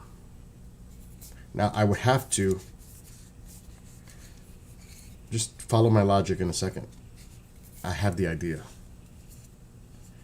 I don't know if I'm tightening or loosening. Actually, this is the bottom. Yes, because the GoPro gets screwed up here. Oh my God, I tightened it now. Okay, good. So this is the bottom, the female. What if I bought a pipe? Just, I would have to measure this.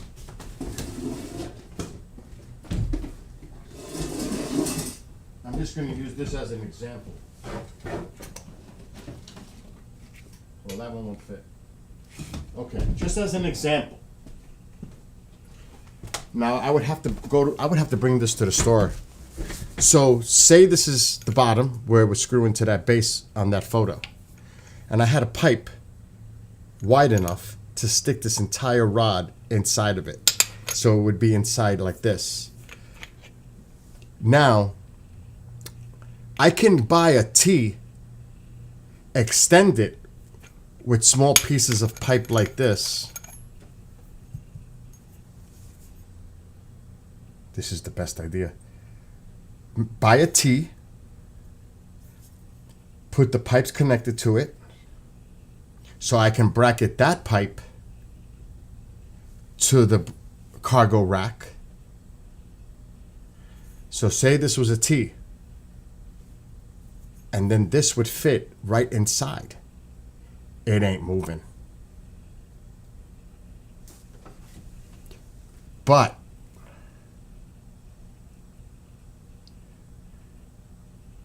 what can I attach? I would need a long bolt that fits into the bottom here, that sticks out maybe, or because I can't screw on the inside of the T. Or can I?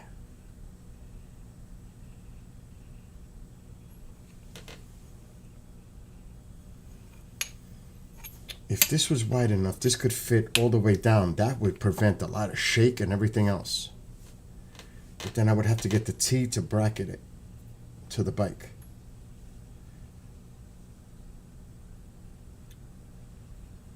But then I don't want this to be loose inside the pipe. So we have to figure out a way to tighten this rod with this screw inside the pipe. And I know how.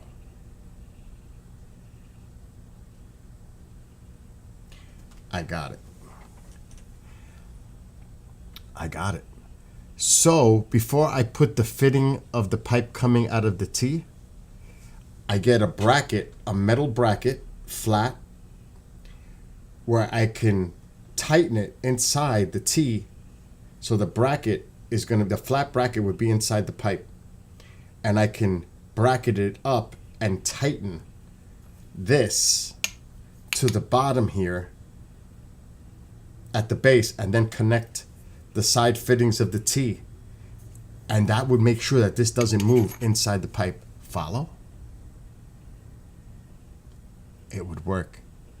But what is the diameter of this?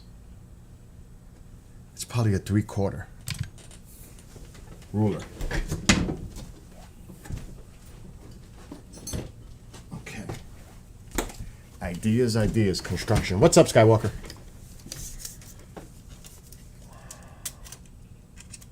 Yeah, I can't see without my glasses. Where are my glasses? I would bring this to the store.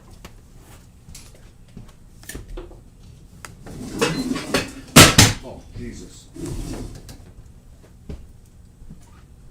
Where are my glasses?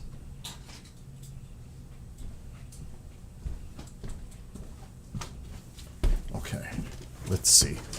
It's a great idea, actually. Exactly. Wait a minute. What was that? It's like an extension arm pipe with a lock knob. So when you put the pipe in, you use the knob. I don't know if they make something like that. Do they? That would be the perfect scenario.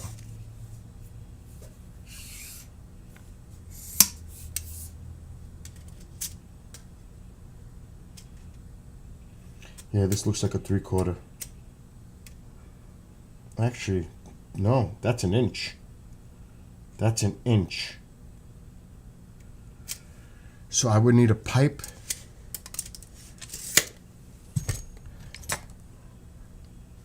I would bring this to the store because this is what I'm looking for. Again, follow my idea here. I don't know if they have that, Genghis. But it's okay. Because like I said, I have another idea. Remember, this is for the rod when I do 360 videos. We got to go back to the T's. We need a T pipe. T connector.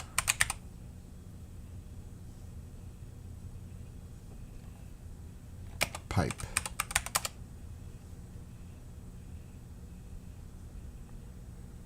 And it's got to be metal.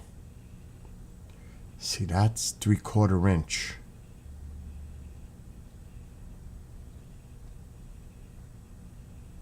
And it has to be metal. 1 1/4. 1 1/4 might be good to give me that little spacing.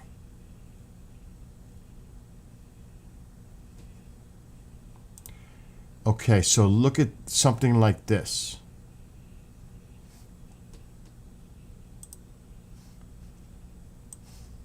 Something like this. Follow me on this. So that, where I can put a fitting in here, a smaller piece of pipe going up, and then a piece of pipe coming out on both sides. Right? And then I would bracket the piping to the bike cargo rack.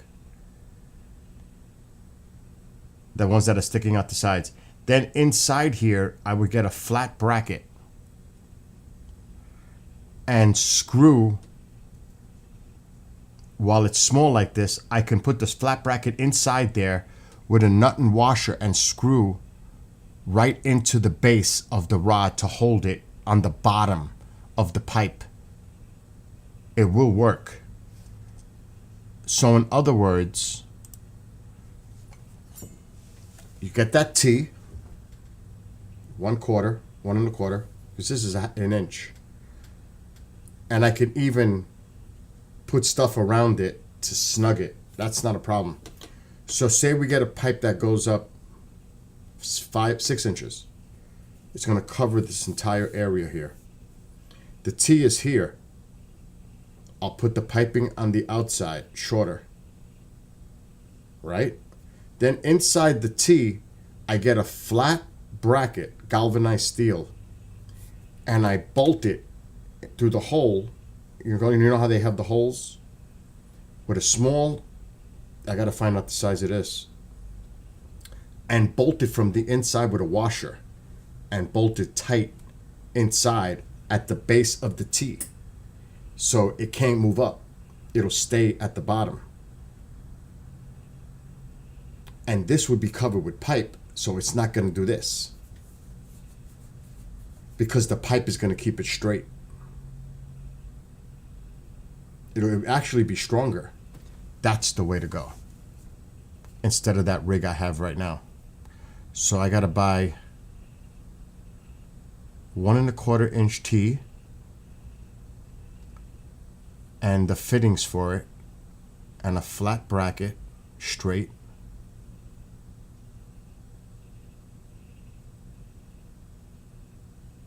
And whatever size screw that would fit in here. Very short. It's got to be really short to just grab it from the inside with a washer. That'll work. I'm convinced that'll work. Do you understand, Genghis? The idea?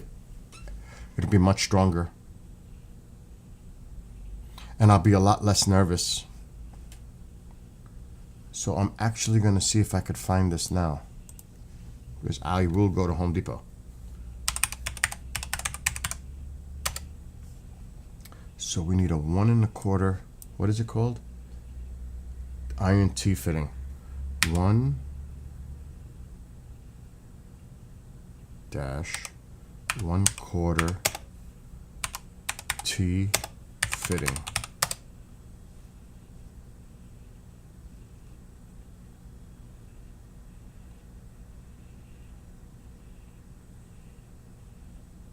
It's got to be 1 1/4 on both sides.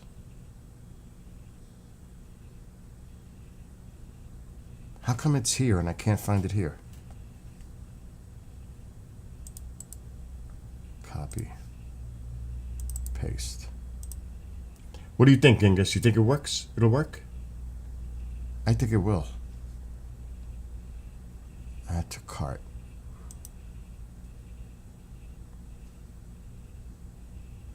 So if that's 1 1/4, we need the threading pipe for it. 1 1/4. 1 1/4 short pipe.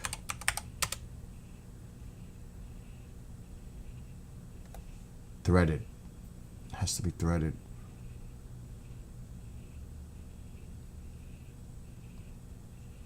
That's 24 inch. That's way too long.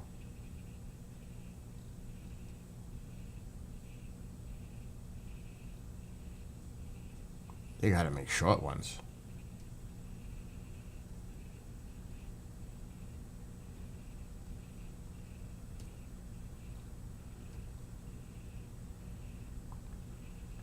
Okay.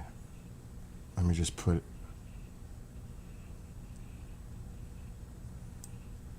Let's put 6 inches.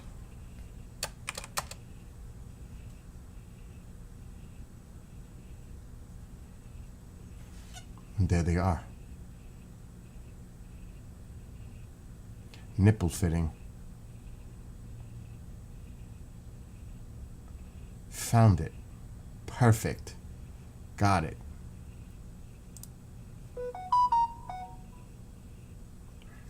So we need 2 of those.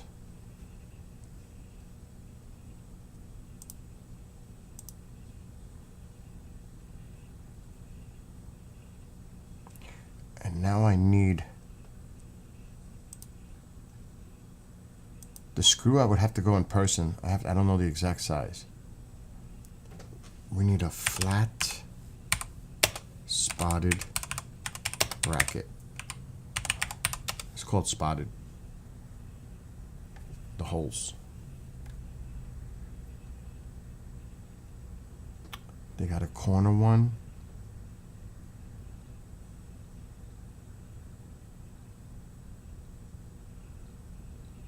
You're kidding me.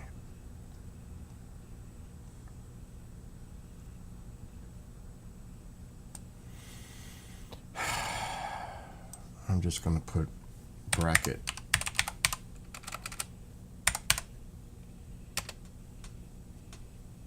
I think it'll work. Not a corner. There we go. Mending plates. That's what I need. It's called a mending plate.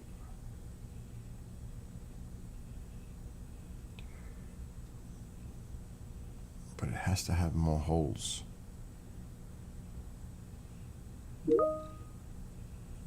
That is so retarded.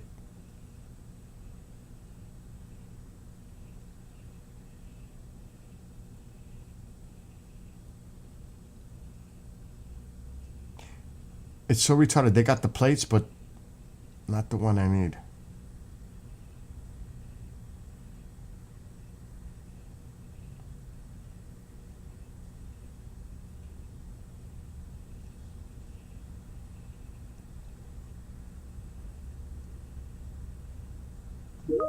All right, let's try.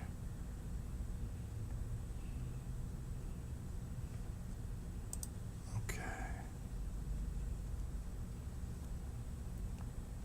Metal straps, no.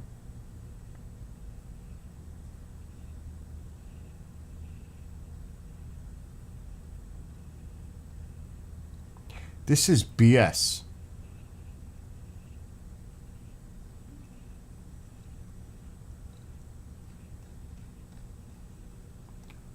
I may have to go to Lowe's.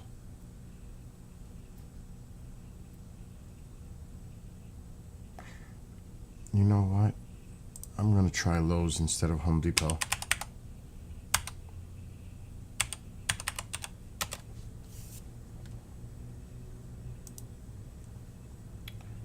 Okay, I still need this pipe. I'm going to try Lowe's. 1/4 T pipe. T fitting.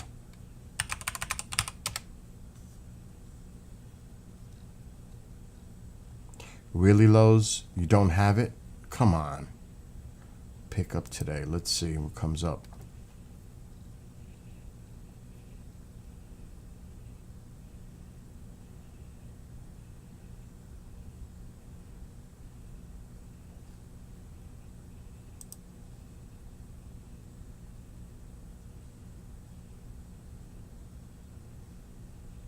They got it.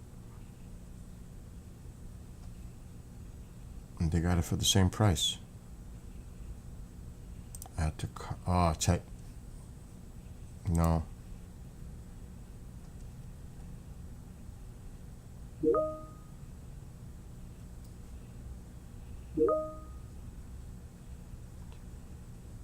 Actually less. And they got the nipples. Black nipple to fit into the pipe. I need 2 of those.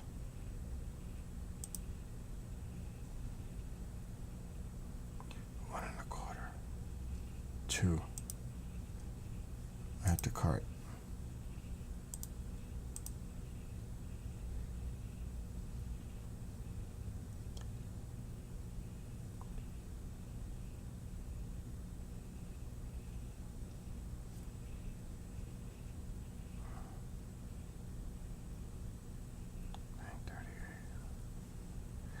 Okay, this one we need to delete. All right, now we need mending plate.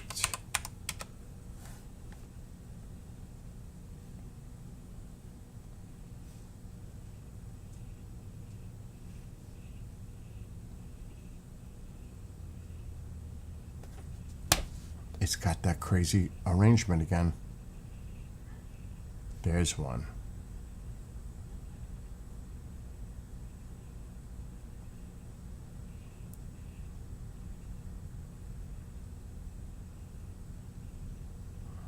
It's not the right one. I'm wondering if I could drill a hole through one of these.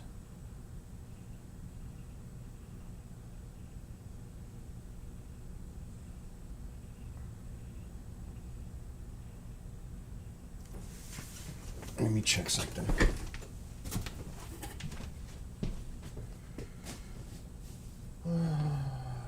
Those are too short.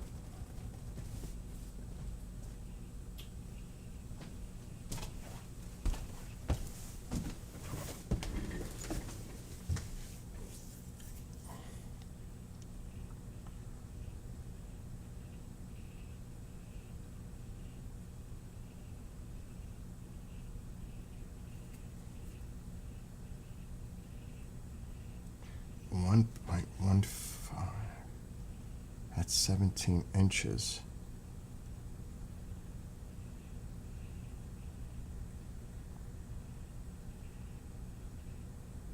That's 2 inches. That's too small.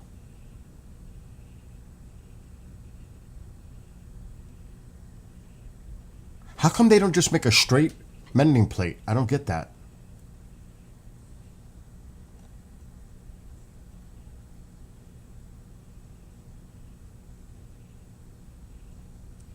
Mending brace.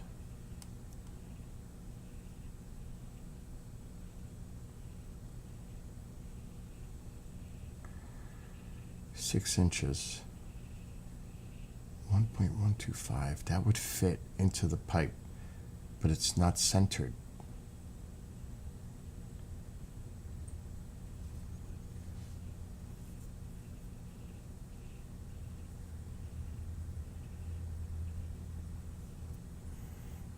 So the problem right now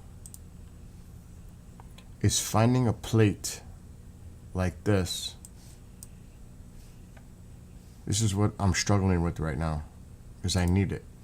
I need a plate that can go on the inside of the pipe to hold it down.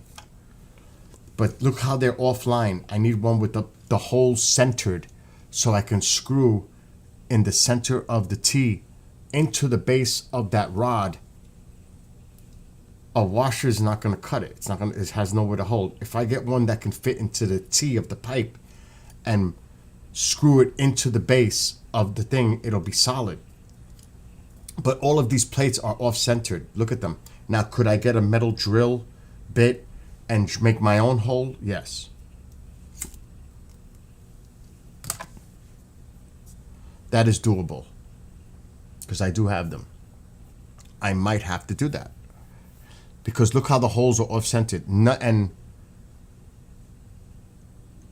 it's ridiculous. They're all off-centered. They're no good. They're all off-centered. So I would have to make my own.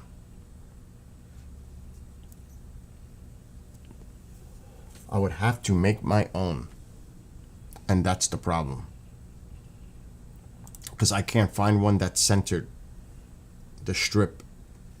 And it has to be galvanized steel. It has to be thick. It can't be those thin ones. They'll bend with the weight. And it's no good. I need a galvanized plate, thick. So I may have to drill my own hole.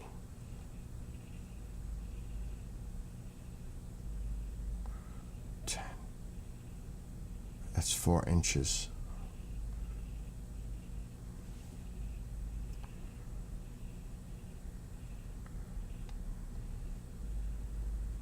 Six-inch, because the plate will go through the pipe.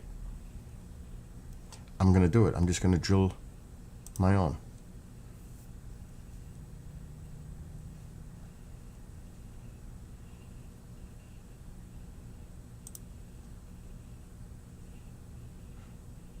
Why does it say so much money? Oh yeah, the nipples. Okay.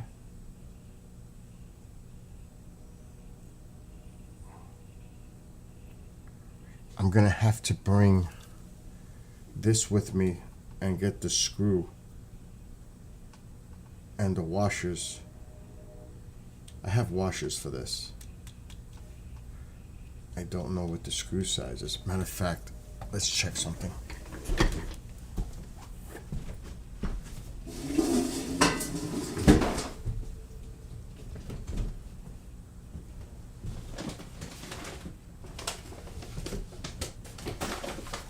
There's a whole bunch of stuff in here. It's not a quarter inch. Quarter inch is too big.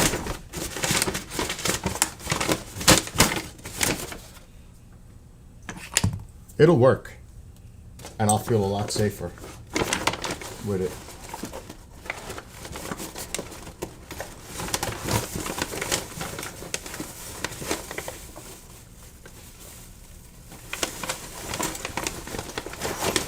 I might even have a screw. Wait a minute. See, they give me spare screws. Wow, the bag is breaking. Ain't this something? Can you believe it? The bag just busted on me.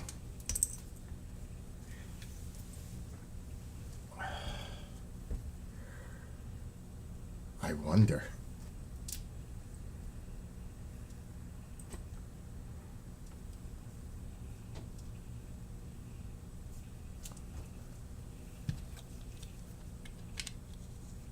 Ain't that something? That is the one.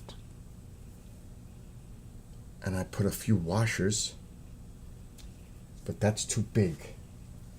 But I can tighten that with an Allen key. But will that fit inside the pipe?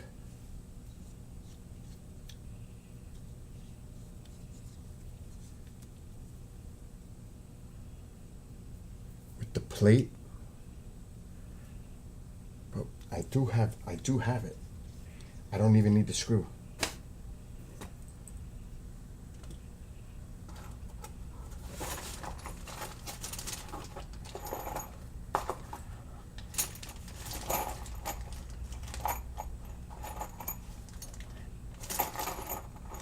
Right here. Got it. Bang. Perfect size. Jesus Christ.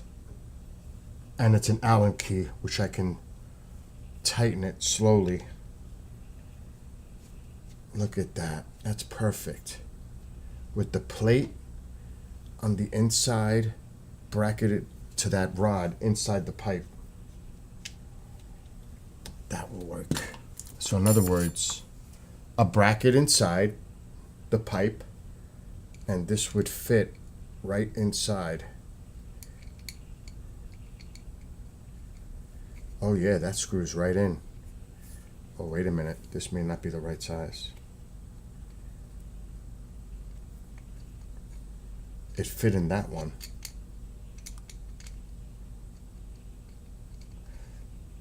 I could bring this with me inside the store.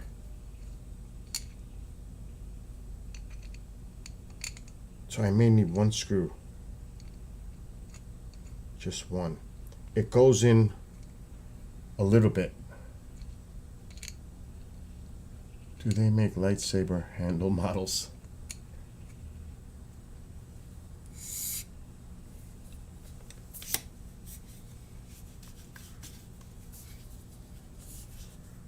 I have to do this right. The dimensions have to be right.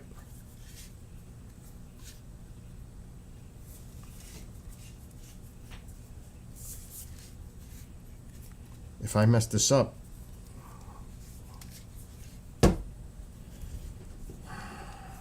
why is this not working now? There it goes.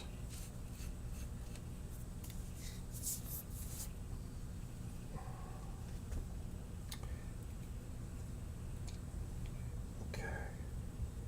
So I have to bring this to the store with me. I need a screw that can go in.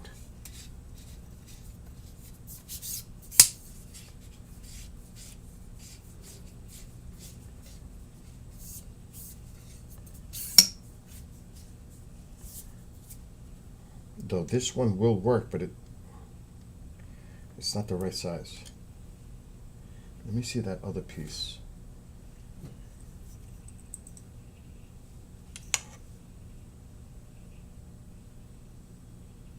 Let me check the washers at least.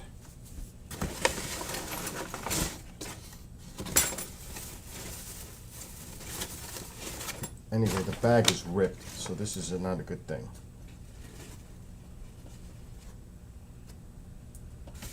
Okay, we got two of these. Let's leave those there.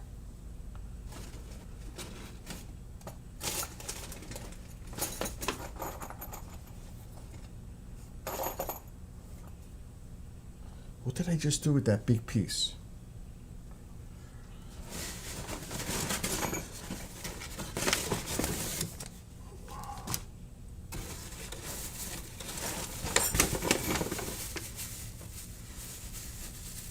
Those are nuts.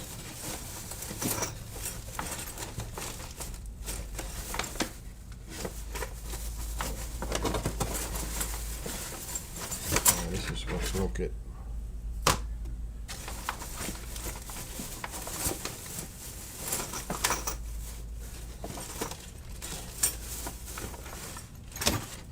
This is hard to do. Those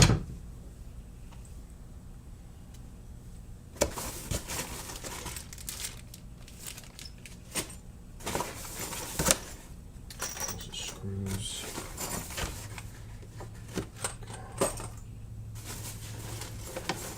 These washers are too big. Not really. Yeah, they won't fit inside the pipe.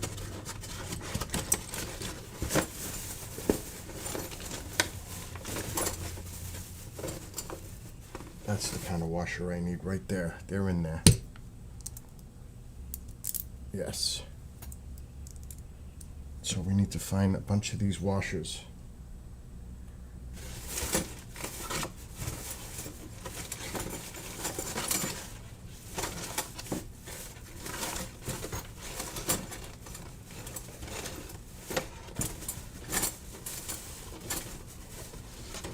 For Christ's sake. Okay, let's just do that. Alexa, brighten living room light 100%. Okay.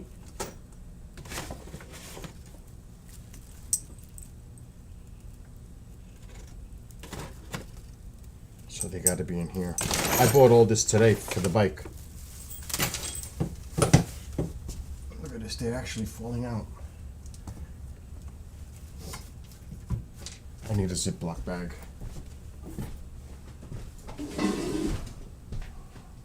Ganano!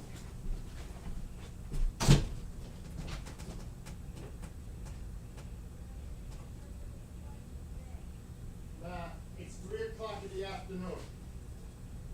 What are you talking about? Actually, it's almost 4.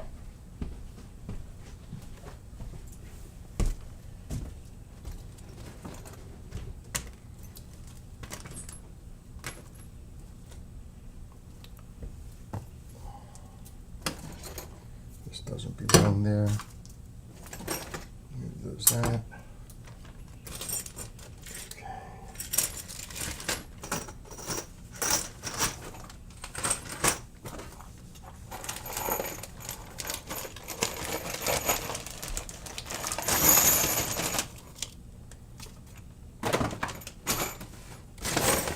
Yeah, this is where the hole is.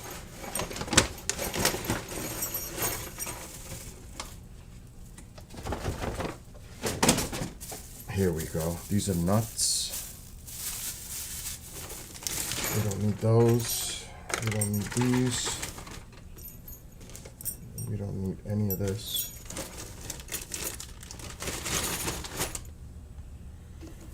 None of that. So that means they're in the other bag. This little one.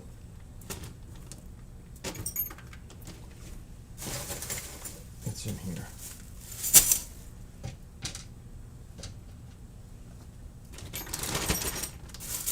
Yep, I see them. Oh, we got plenty. These are big washers.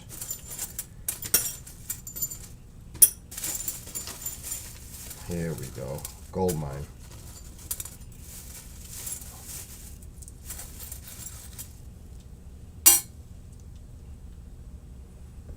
That's more than enough. Let me take one more washer out.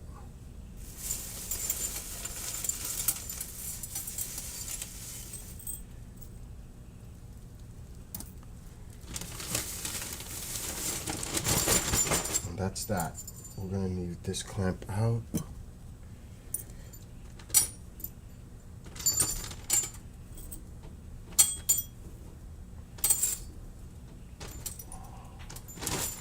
And that's it. That's all I need.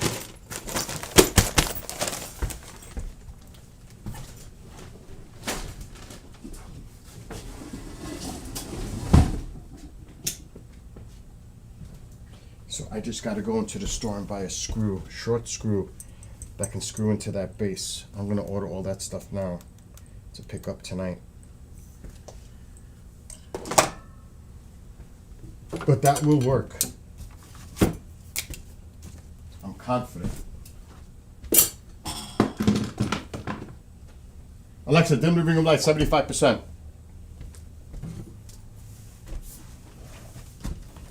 I am confident it will work.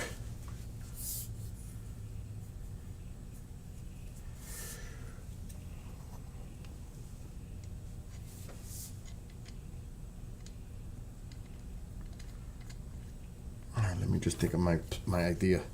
So the pipe goes here. The T pipe is going to go out. The pipe is going to be connected to the cargo rack. And then a screw will be with a bracket inside the T pipe to hold this into the pipe from inside the T. And that'll work. It will work. And then I'll use the washers so I can tighten the screw, not that one, but the right size screw that goes into the base. So this will be covered by pipe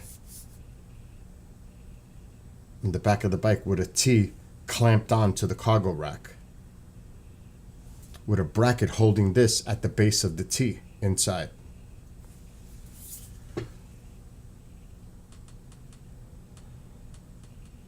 I'm going to need I could even use this one because this is an Allen key.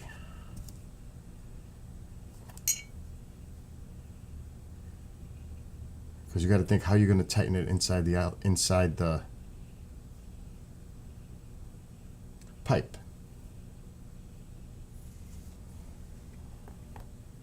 Alexa, turn on the living room light. Okay. This one's really short.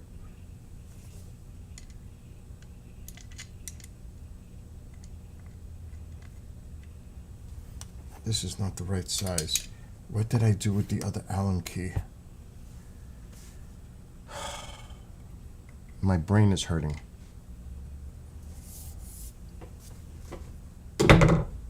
Alexa, brighten living room light 50%.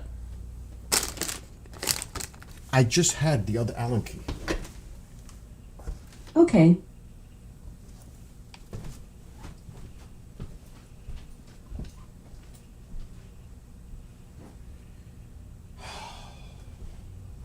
Christ, I just had it.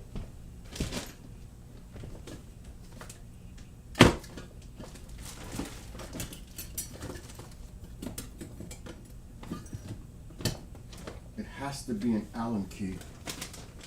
It will not work without an Allen key. It has to be with an Allen key.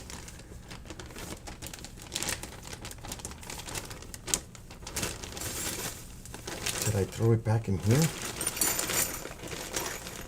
Oh my God.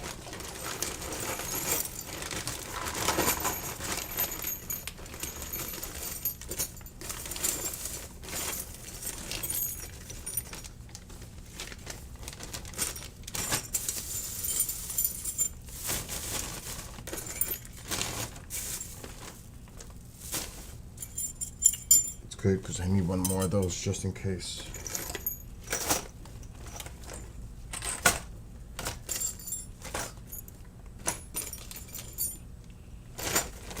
No Allen key here. No. Oh, yes, it is. It's right there.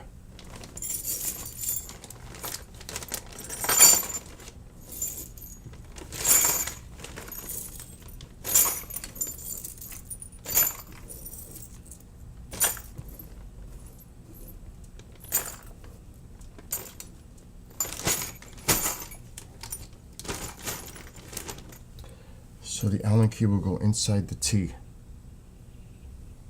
It's 1¼ inch pipe. That should make the reach. Oh, stop it. Okay.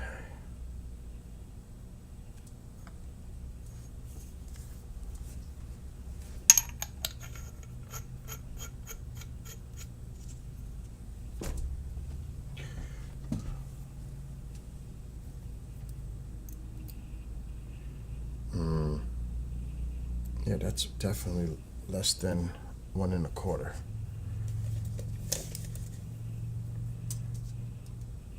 Oh yeah, that's an inch. That's not even, that's 3/4. I could definitely do it.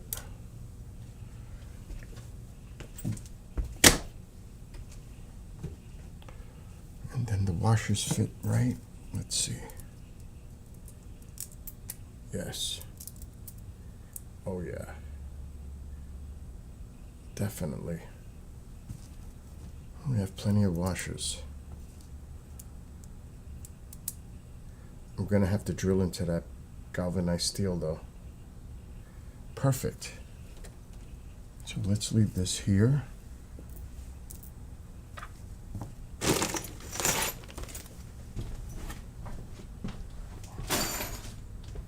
Alexa, dim living room light, 75%.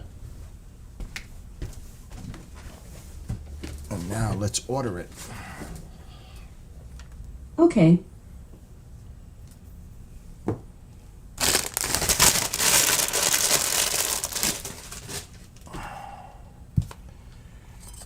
Allen key. Whew. Let's see if there's any codes. No. All right, so I got the bracket, the T, the black 6-inch, 1 1/4. All right.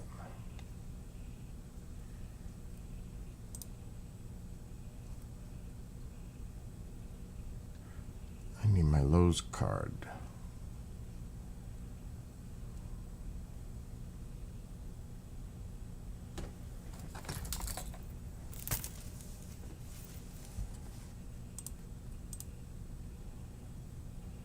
So this should work.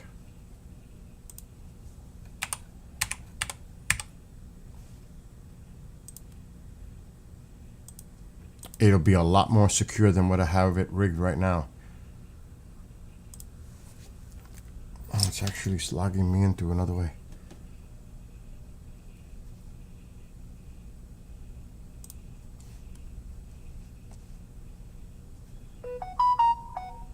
There it is. Lowe's.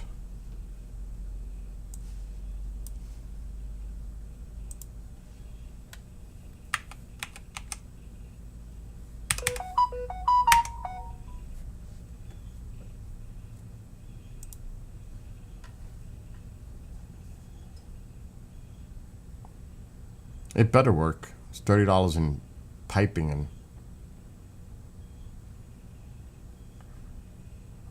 pickup.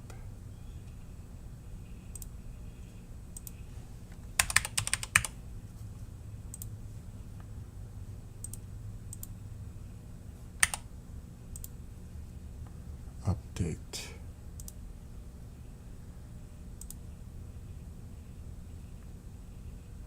Okay. No.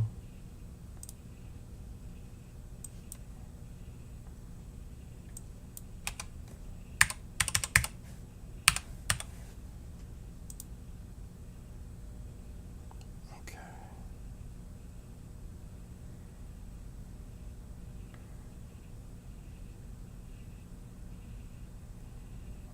What?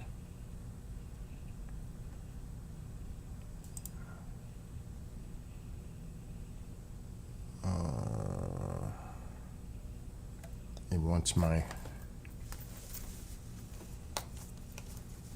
Alexa, turn on living room light. Okay. Alexa, brighten living room light 50%.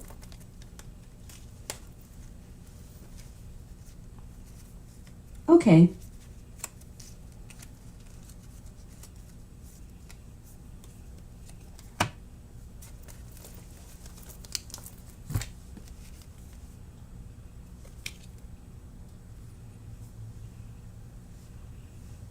Yep, that's the one.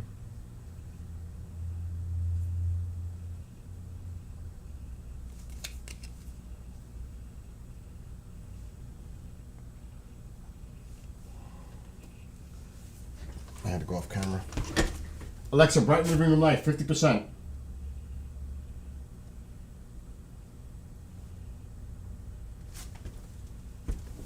Okay.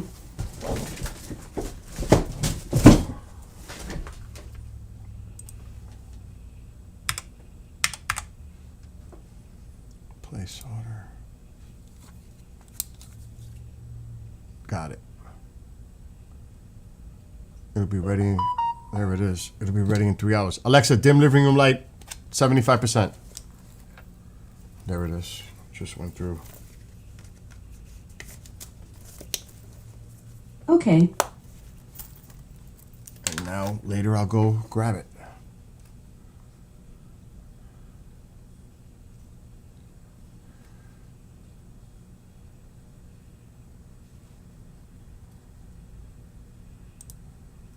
I could even do it tomorrow.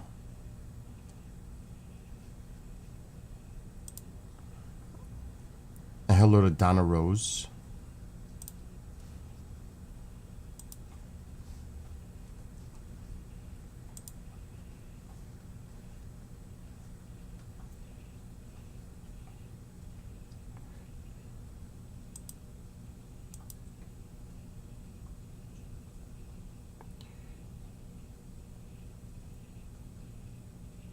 All right, I'm done. Oh, you like gazebo? You like the new gazebo, Candace? I don't know if you're still there. I'm just crazy trying to rethink about building this thing for the bike. But I think I got everything done. I think it's going to work great. My idea. The only thing is I'm going to have to drill a hole through a plate, through a bracket. And I've got the bits, but it's going through metal, galvanized steel. That's always fun. But I have a feeling this is going to work. I still would like to find a screw when I go to Home Depot that fits properly. So I'm actually going to pocket one of these screws.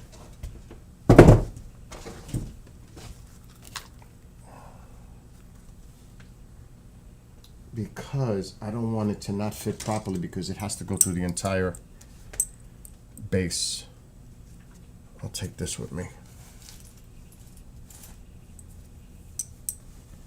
It's not going to be ready for a couple of hours, and I got a meeting in 2. I think Genghis left. I know it's going to work.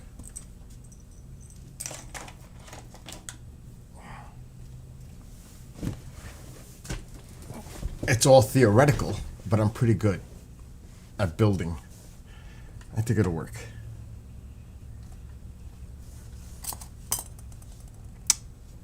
Again, it's all about this. It's about this for the GoPro 360. This is the base. This is the bottom. This is an extra one, so I can go higher if I want when it's extended. So the trick is, how do we make this base not on the way it is now, because it's on with a clamp. It's with a clamp. Tycho, not now. Not now. Wait.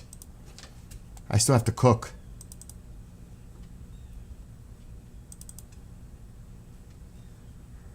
And this makes me nervous.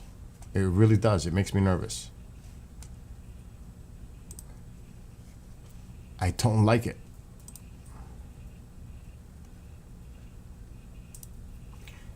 That's the rig that I created. See the screw thing where the rod screws in on the top up there? That makes me super nervous because you could see I have a pipe there now to hold that base. It's a clamp. That's what scares me. The clamp could loosen. The clamp could slip. And that's why I put this bracket to hold it, this piece, to the cargo bag inside in the event that were to loosen up. Because this is a clamp. This is clamped onto that pipe. That's not good. This could loosen, which would slide the entire rod. I don't want that. This isn't going nowhere. That pipe isn't going nowhere. It ain't moving. It's tightened with these hose clamps. That pipe is not moving from the cargo rack. That's not the problem. The problem is this clamp that's clamping this piece to the pipe.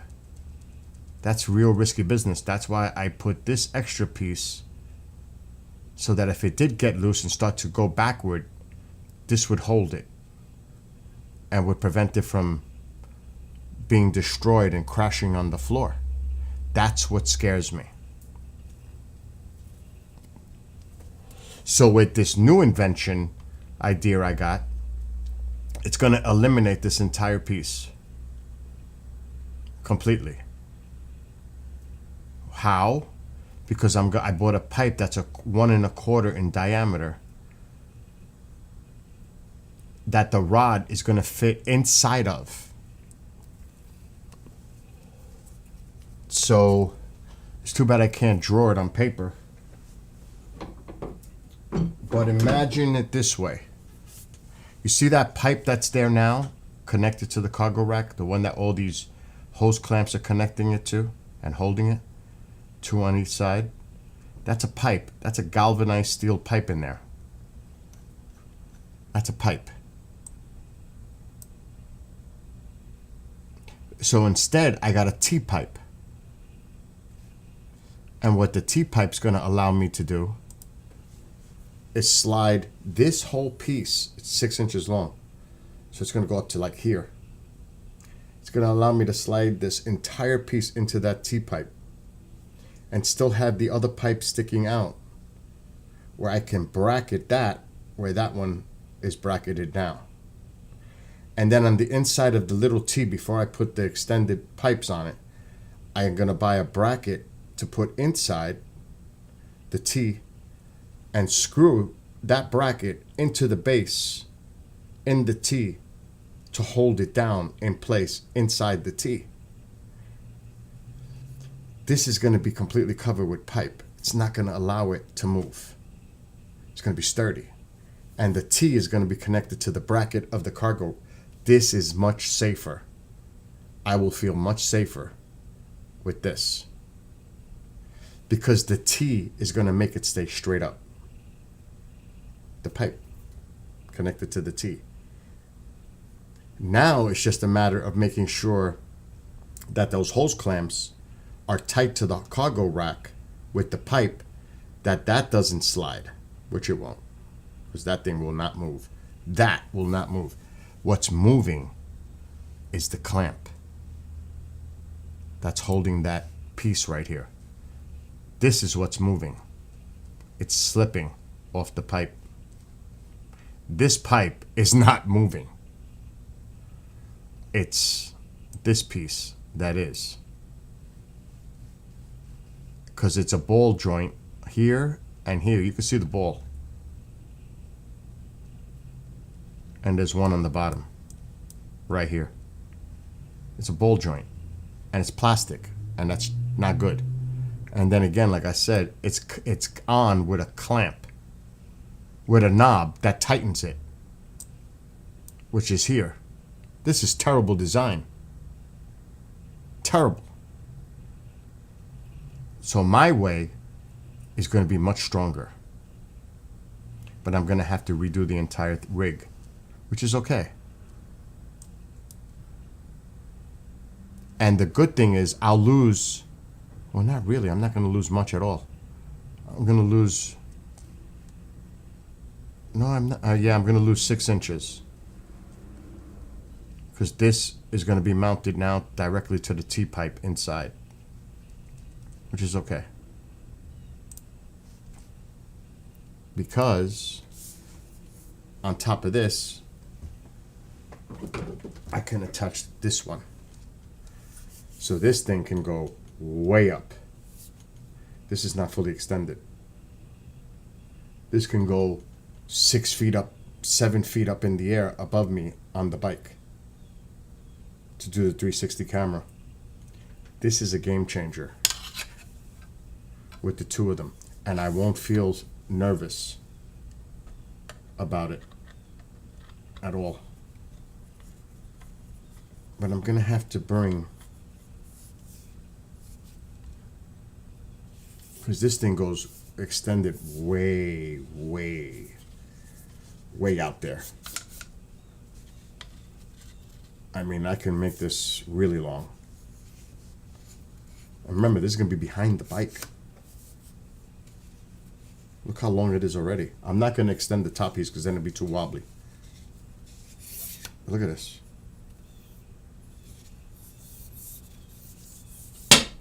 Oh my God, I almost hit my computer glass. Look how long it is right now. And it's not fully extended. So imagine this thing in the back of the bike. This is at least 6 to 7 feet high.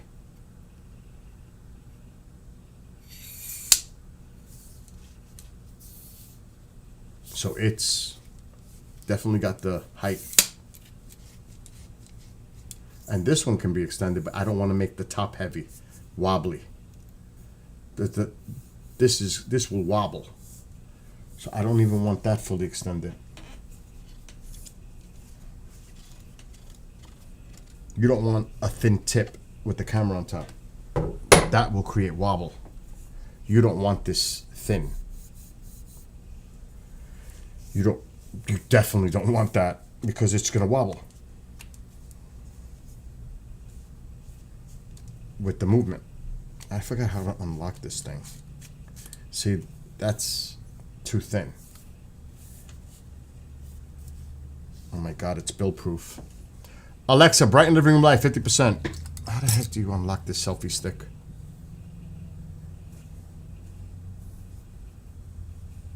Sorry, living room appears to be malfunctioning. No, it's not. How the heck does this thing? Okay, I got that one. What about this one? This one has to go down. And I don't want to turn it up here because I'll strip this. What the heck? It's supposed to twist and lock. There it goes. Okay. We don't want this fully extended. That's as much as I want it thick on the top, like that. Because this does have an adjustable head. I like that. Oh, there's the stupid thing. Yeah, that's locked. So I want this on top of this. I have to cut that. Yeah, that's strong. See, now this is strong.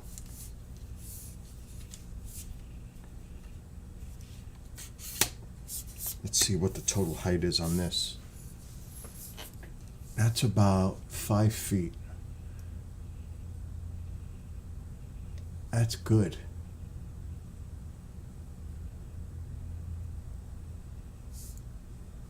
Yeah, that's about 5 feet easy.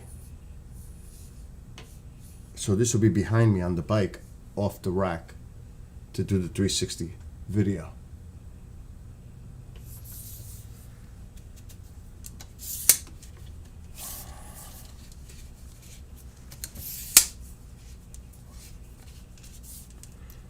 I don't want to extend this because like I said, then the camera will wobble with this thin tip. I want it sturdy.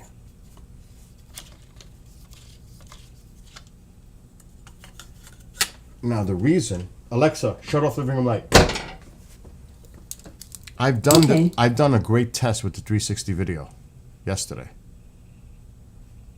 But because it wasn't high enough,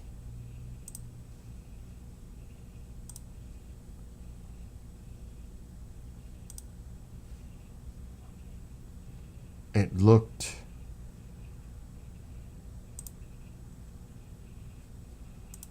like this.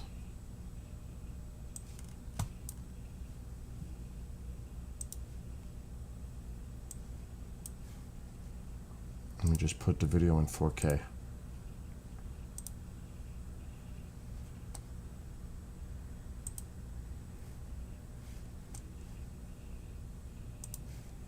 It looks like this in 360 because the camera's not high enough. You see my helmet, so the camera has to come higher on the rod.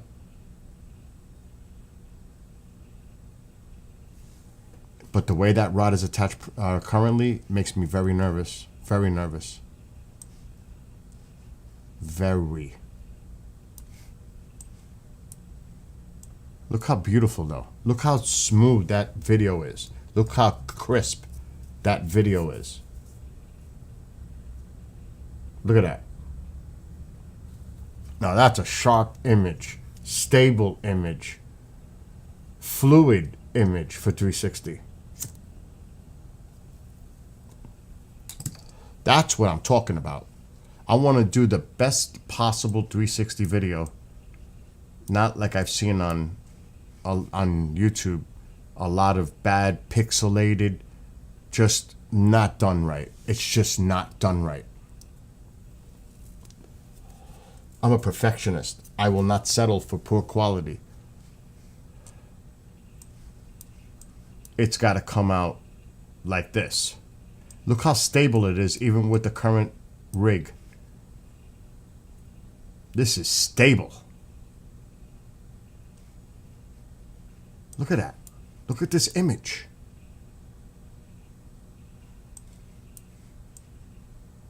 I had one guy freaking out on the way back. He knew I was doing it. And he's waving to the camera. He's going crazy because he knows I'm using the GoPro. There was one guy on a bike. So that's the back side. I tell you, YouTube is brutal. Brutal. It really is. Especially loading 4K. It is brutal. You see, that's the norm. See how my helmet's seen? I don't want to see this like this. That's the power bank wire keeping my GoPro charged. Ugh, I can't stand it. I really can't.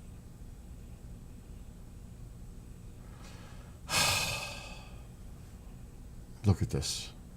Brutal. So I do about 100, 120 miles of biking a week.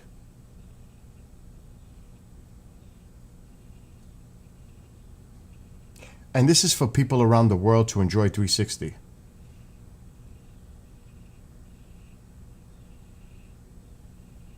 Because I enjoy theirs with the Quest 3 VR.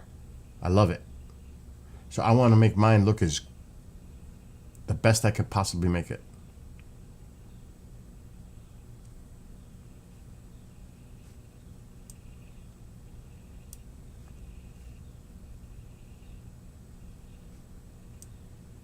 That is, what did I just do? Oh no. I screwed it up. After all that, I messed it up. I can't believe it. Let me go back. Let's go back to the bridge. It's YouTube, that's why.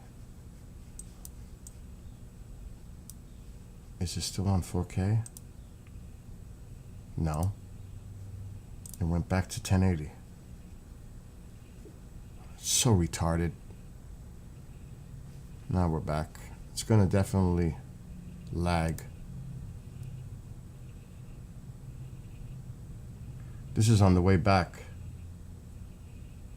After doing 30 miles.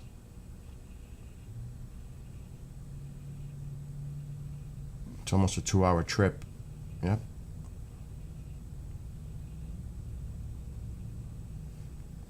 One more view.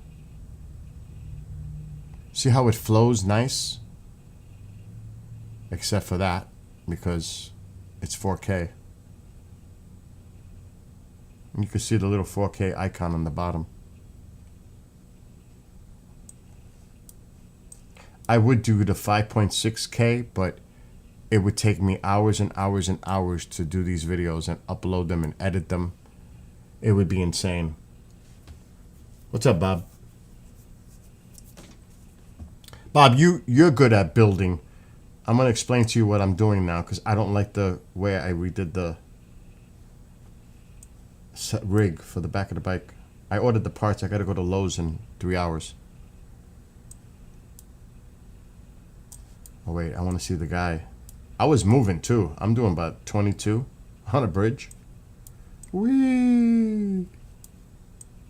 This bridge is pretty high, too.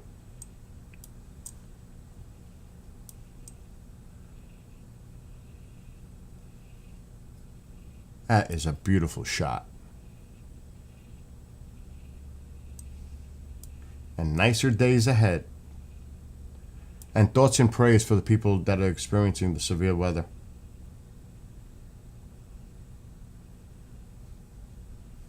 The 360 is a game changer. It really is a game changer. Look at this. Look at how beautiful that looks, how clear. And fluid.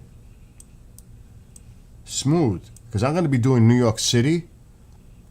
I got to travel down to the city and do it. I've got to do all my trails over. In sections. Oh, we don't want to do that. I almost messed it up again. Here comes the guy. He starts waving and going crazy as he sees the GoPro. He's on a bike. Is this him? Oh, figures. Oh my gosh. Stop. Nope, it's not him. He's coming. He's coming up on the left. This could be him. Watch him waving, going nuts. Nope, not him. Where is he?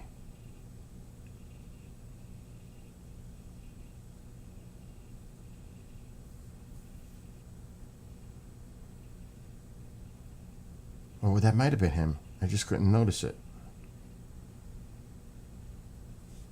That was him. Let me focus more on this side.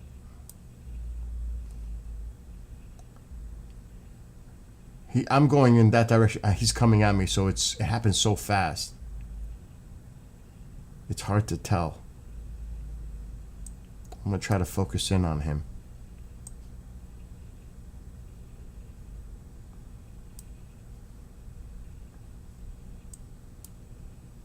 It's not the first set of cyclists, it's the one after.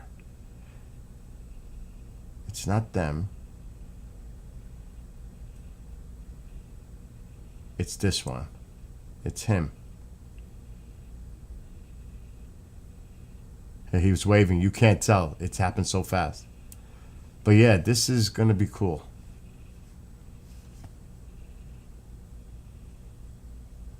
All right, so what I did, Bob, well, what I'm going to do, Bob, is I haven't done it yet. Let me just end this video. Now I'm going to take a break because I need to cook and I have a meeting soon.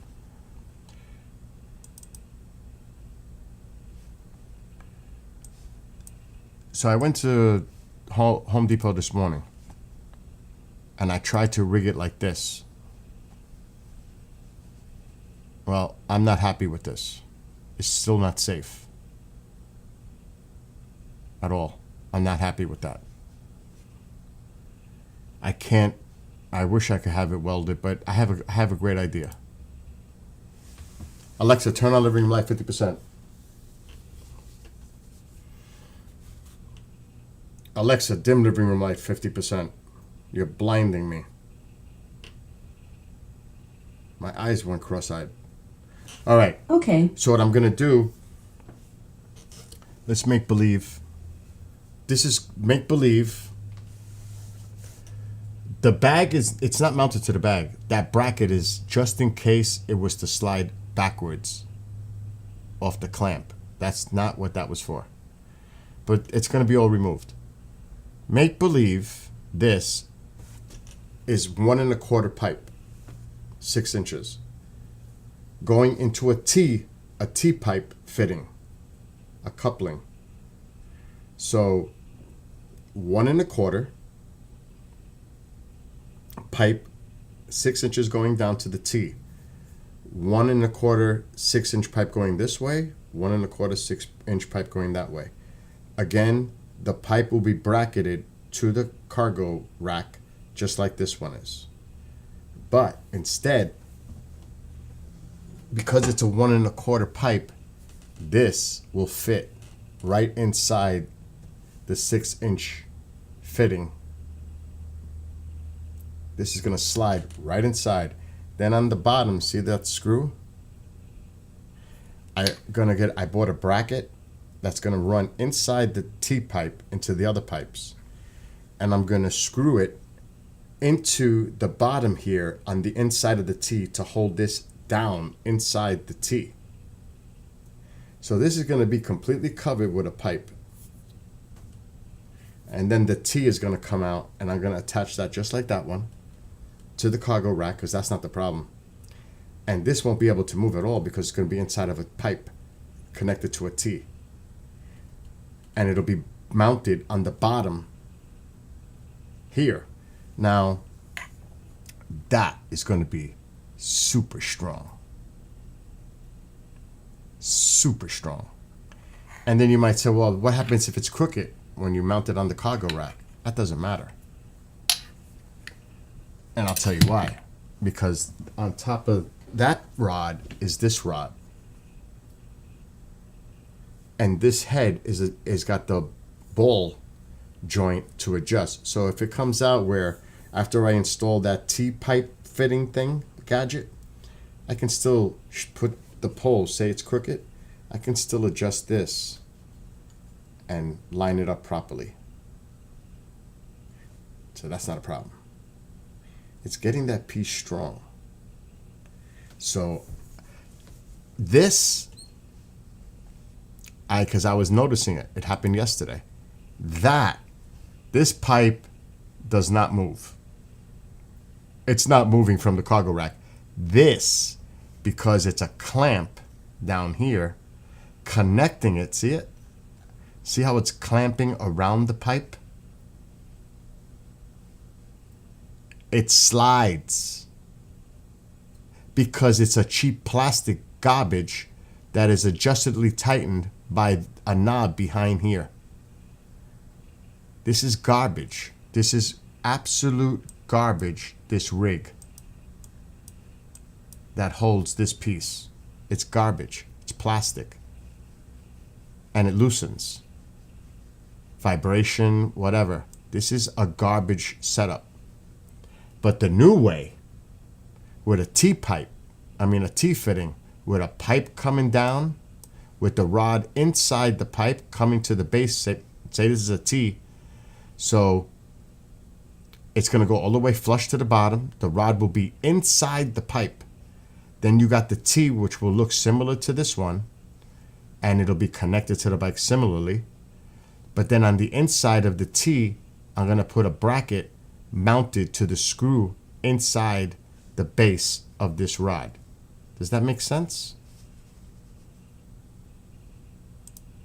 It's an engineering idea, and it's going to work.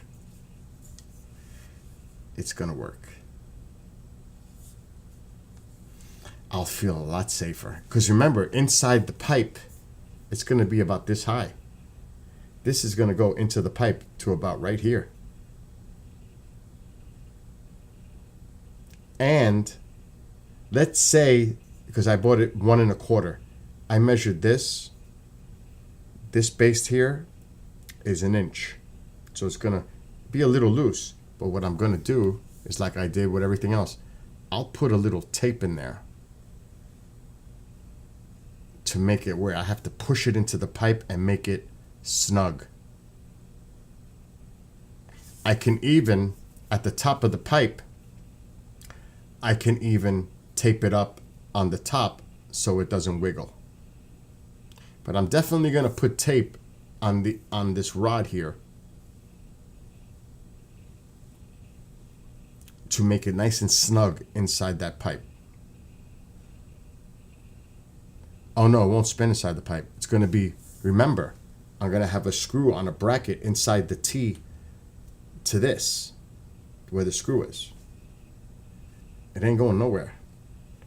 I'm going to make that sure that thing is super tight. So I'm going to go nuts.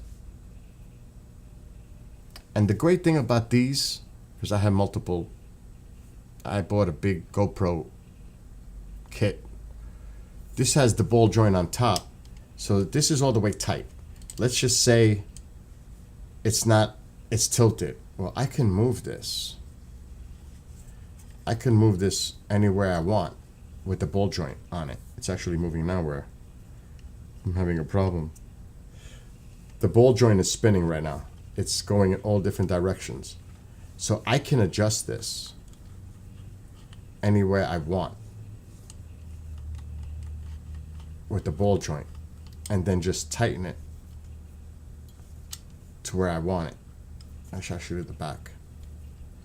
Forward, you know what I mean? I can play with this. See, I can angle it. Let's just say it's angled. I can angle it this way, or I can go reverse and angle it the other way, depending on how I have it in the spot. But the main thing is, see, I could spin it, but then I could lock it where I want it, and that's it. So it doesn't matter how the rod sits on the bike, even if it's a little tilted in the pipe, I can compensate with the tilt on the top, the head. That's going to save me for perfection. Straight level is what I'm saying. So this, I already checked that part on the bike. So it's an engineering MacGyver adjustment. But now we got to see if the idea works. I think it's gonna. I have pretty high confidence that it's gonna work. And that's the top. This is the one that's gonna go inside the pipe.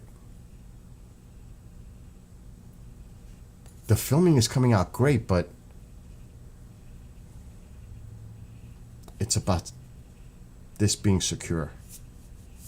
The filming is down. We don't have no more problems with the GoPro 360 filming. We have that down.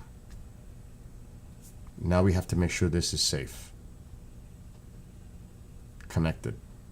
The mount. That's the last battle. The mount. And that's what I'm dealing with now. So, hopefully.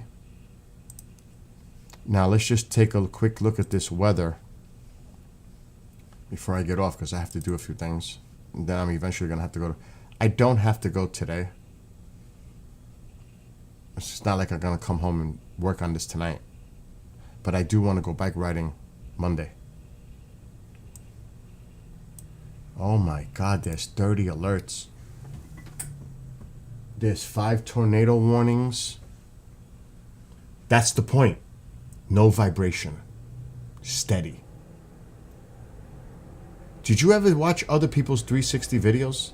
A lot of them are bad. Poorly done. I don't want to be one of those people.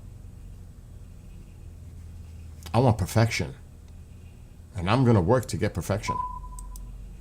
You know me. I don't give up. I will try everything in my mind to figure it out. A weld would be the best solution, but even a weld can break because it's not a true, piece. All right, so this is what's going on now, unfortunately.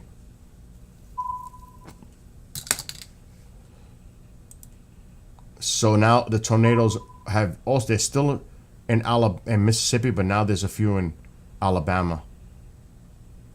This is bad news, man. So here's the one tornado watch. Not watch, warning. Let me correct that. Warning. Rotation detected or spotted. So you can see there's another one here. This one. Look at this nasty. Look at this cell. There's another tornado warning. And not far from Tennessee. There's some down here. And there are storm chasers out there.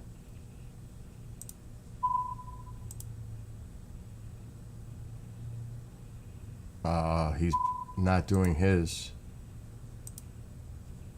Okay, we have live video here.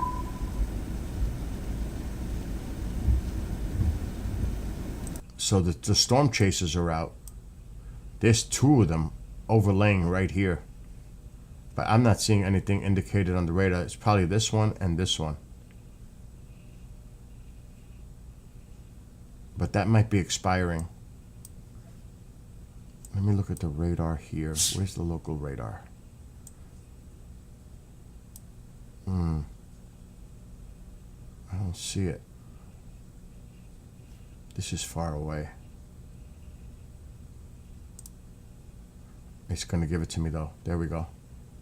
Look at these cells. Oh my gosh. Look at the hook. Look at the hook here. There's a hook. Inflow. Right there. Right there. There, that one is visible on the radar. That's unbelievable. That is a nasty possible tornado right there on the ground. There's another hook. Right here. So, and all this is moving north and east. So I can't imagine. And this is going to extend through the night, tomorrow. Lots of bad weather. Lots of bad weather throughout. It's all over the place. This storm system is pretty big too. I'm trying to get another radar. Come on, stop that. Kentucky.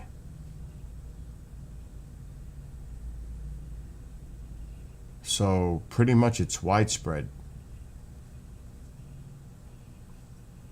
Let's do one more thing before I get off. We'll check windy. Let's look at the radar.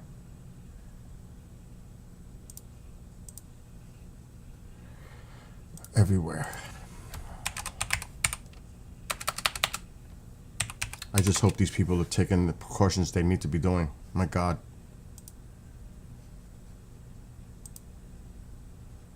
Wow. Look at this. Wow. Look at that. Look how large of an area that is. I think he's fine. He's way up. I don't think he's got to worry. It's really, look at this. Look at these storms. Look at that. Look at all the lightning. Look at that.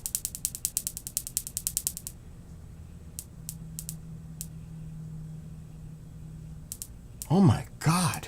That's intense. Louisiana into Mississippi. Look at this. That's a lot of lightning strikes.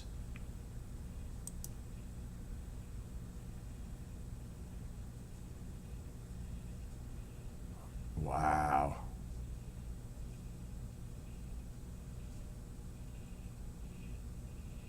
Wow. These are some nasty, look at this cluster here.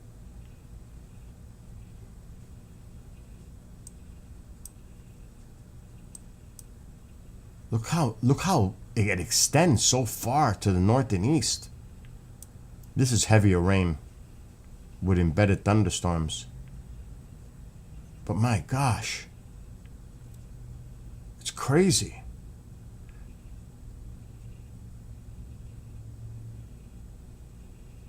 Yeah, Minnesota is not an issue, Bob. Minnesota is not the problem. Now, you never know. There could be on the backside of this some snow. But no, that most of this is central east. And it's moving, like we're going to get some activity tomorrow.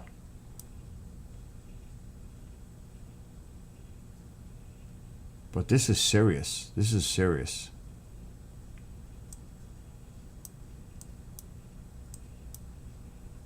And the radar can only show so much. Let me see where the storm system is. The actual low.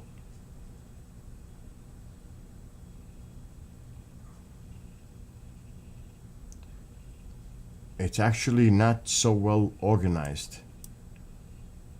It's somewhere in here. The center of circulation of the low. And it looks like there's another one way up in Canada here. So it's like two low pressures interacting. because you can see the the circulation. But there's another one down here. Right in here. And look at all that Gulf moisture. Look at that. Look at that energy coming in. And then look at the winds coming out of the west. This is some seriously bad weather. It's like recipe for bad.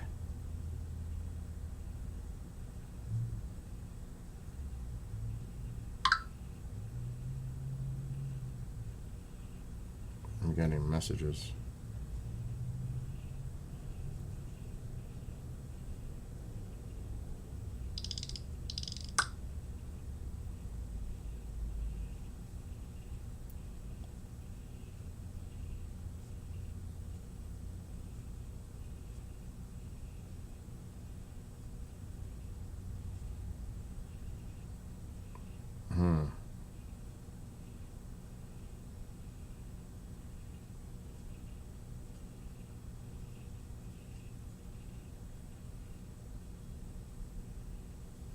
There's a scam going on.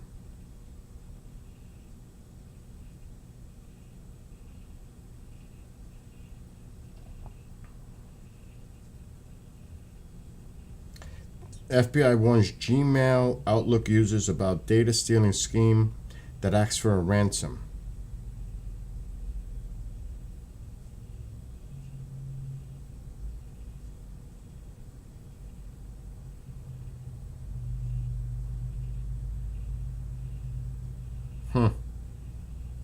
Medusa.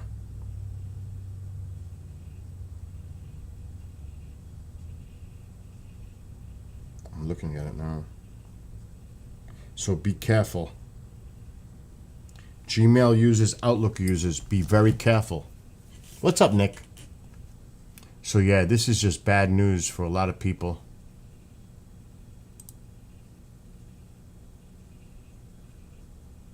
That is bad.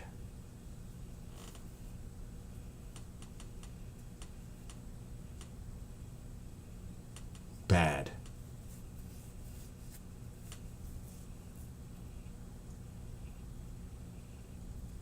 Anyway, so that's what's going on.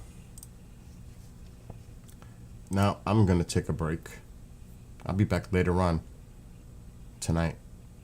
But I need to take a break. I've been streaming for hours already. 3 hours. And I got to go in a meeting in 90 minutes less. And I got to go to Home Depot, Lowe's later. I may not go tonight. Maybe just wait till tomorrow to go. But it's supposed to be really bad weather here tomorrow. Let me see.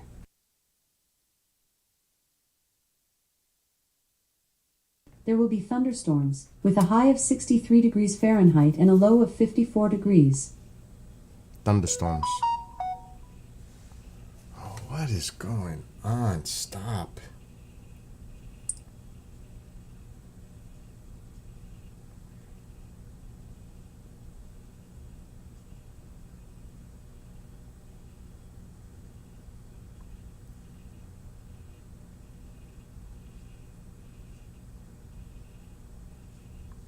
Some of your items are ready. I don't like the way that is.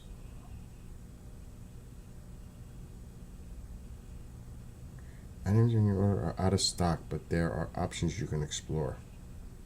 Oh, Jesus. Here we go. What's out of stock?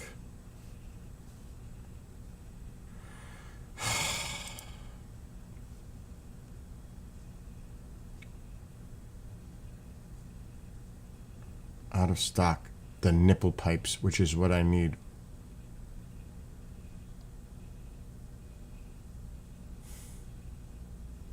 Explore options.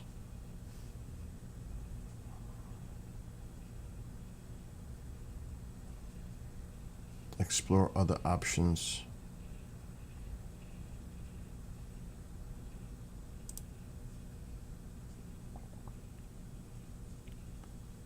Pick a replacement.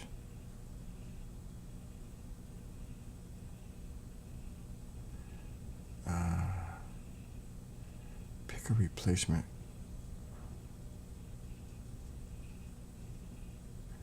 Pick a replacement.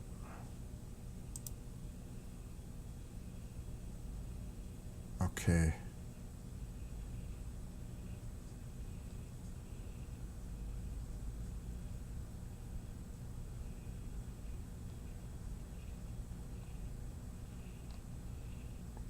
They don't have a replacement.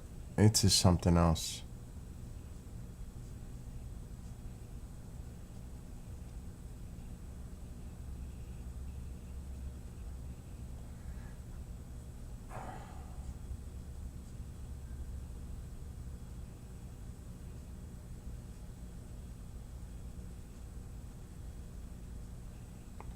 That makes my life worse.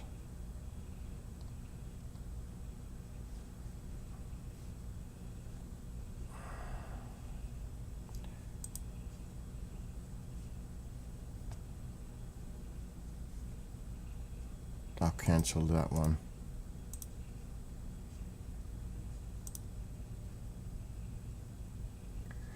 Okay.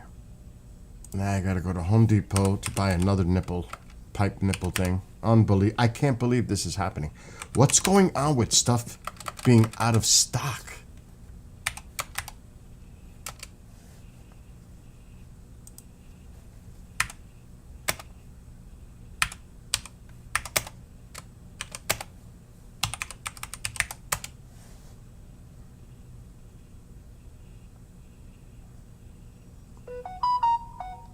I just canceled it.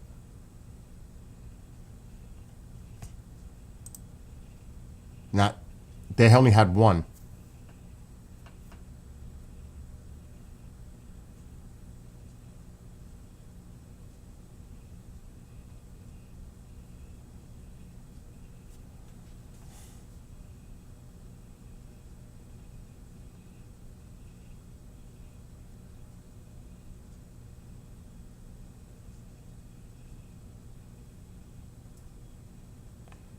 One quarter.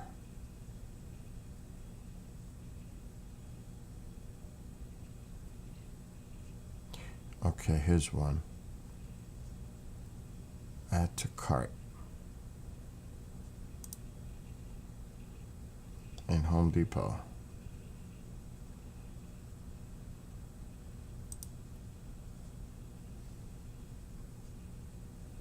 So now I gotta go to 2 different stores.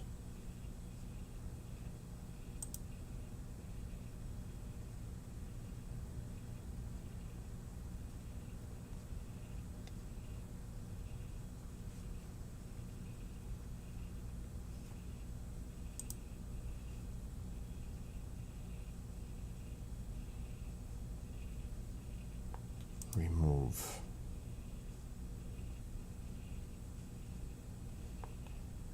Check out.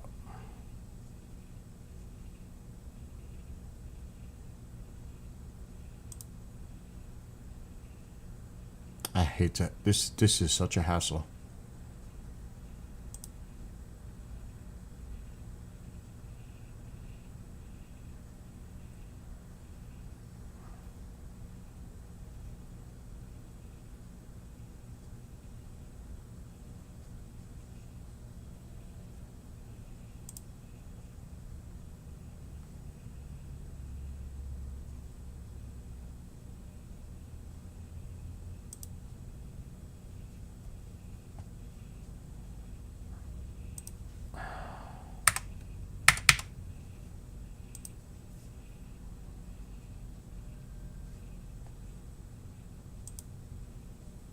Place order. I may have no choice but to wait till tomorrow now because I just ordered this pipe. They might not take that long. So I had to buy the other pipe in Home Depot. So now I gotta go to Lowe's and Home Depot. And there's the order. Insane. Anyway, I need to go cook. I should have. You know what? We need to check something. Let's try it. Let's see what happens. I wouldn't mind doing my chicken in my smoker tonight. But it has to run through the auger. the August clear. I just put the pellets last night. I don't know. Sometimes you have to let that run. Let's go take a look. I need to put a sweatshirt. Oh, it's chilly. Alexa, what's the temperature? Right now, it's 48 degrees Fahrenheit. It's a little chilly. Tonight, expect a low of 47 degrees. Wow.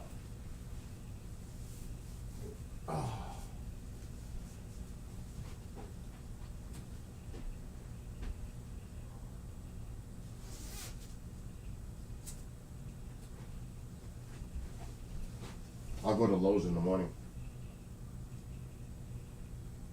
I don't know. See how I feel.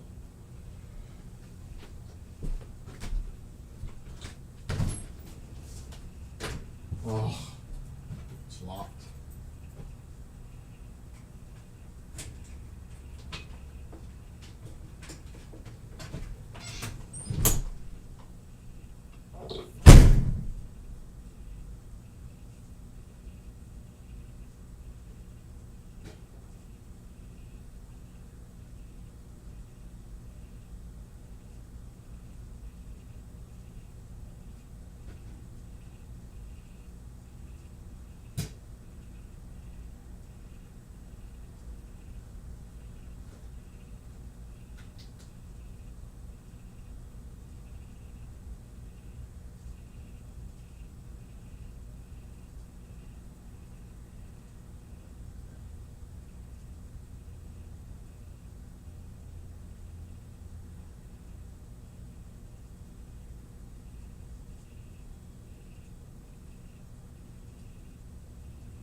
Alexa, brighten the living room light 50%. Okay. I'm trying to think, what the hell did I do with it? I don't know what I did with my scraper.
That was wild. All the pellets ignited. That's what all that smoke was from. The pellets.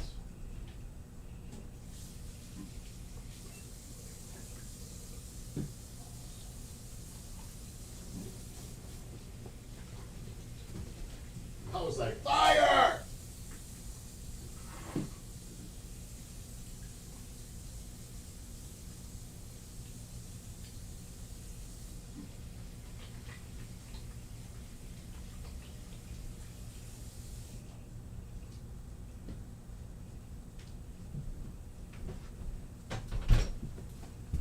Did you guys get to see that craziness?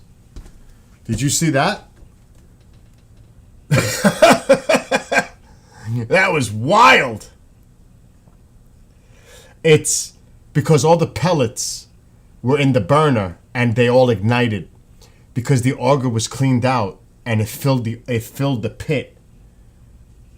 And it will do that. It will. That's the first ignition of the spring. So it's all the pellets just went whoosh, ignited. So now it'll settle as it burns it. So that was scary. Oh my gosh. I was like, whoa, fire.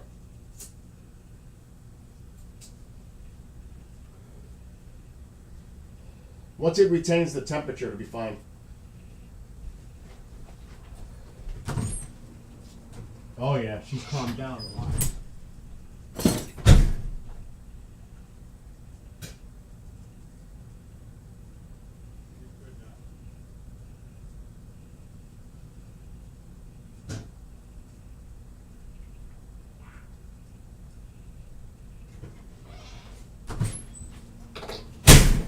Now we're gonna cut up some chicken. I got the smoker up, showing them live. I gotta go to Home Depot later. Yeah, but I gotta wait till they show me what it's doing. Do we have,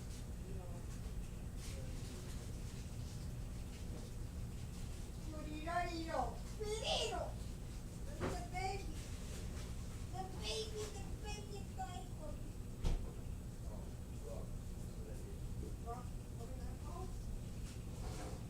Can you wash these for me? Huh? Yeah. I'm trying to do this. Oh. It's not many, just do them, please.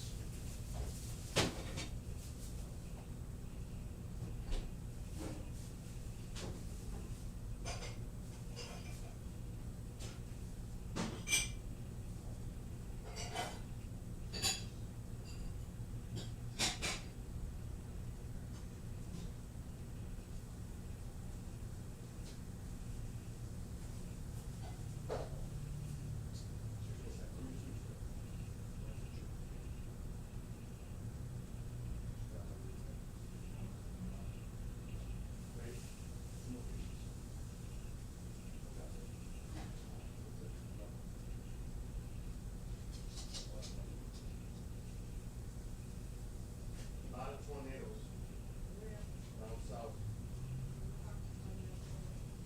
Michael, move. It's hungry. That's what it's doing. Yeah, I got two stuff. What? You got what? What do you got? Oh, you have it made? Yeah, I can get one from my good.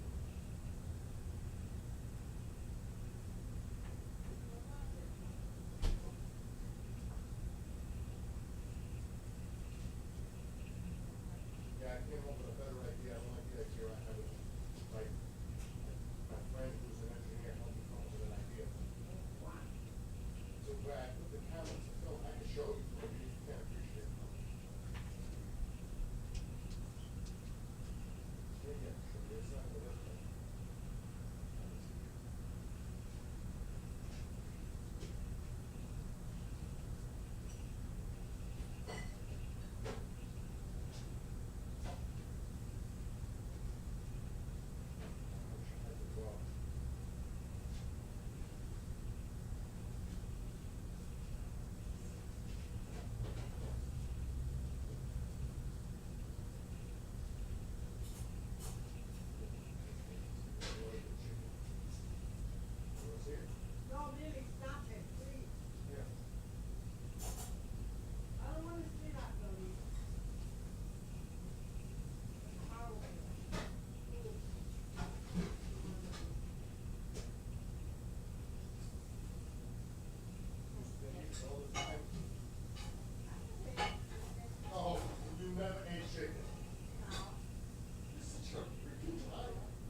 All right.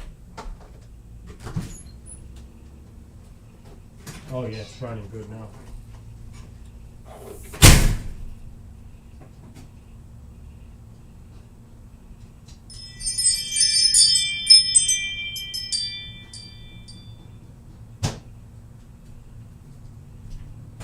Tycho, move. This dog is too much. He gets right in my way. All right, we have to reconnect. Right? That was a little crazy. It was crazy for a second. All right, let's get this. I don't know where the fuck it is. I can't imagine where this is gonna be.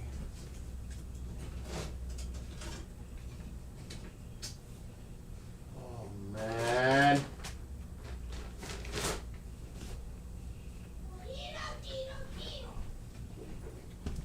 I need my flashlight.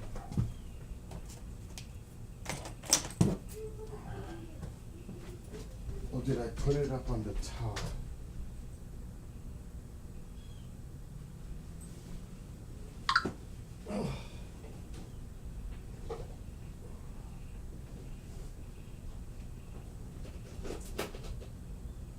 That's a good question. Tycho, move!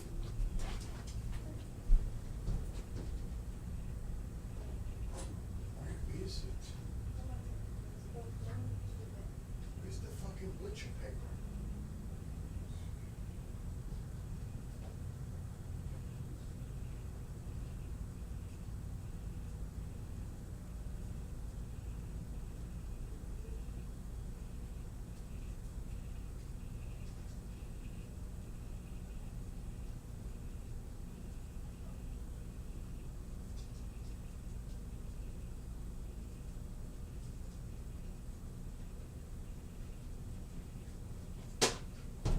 Ah, boy, it's always something. Always, always. Never fails. Ow! What the fuck is it? Well, I have to do without it, because I can't find the butcher paper. That sucks. I'd have to order some.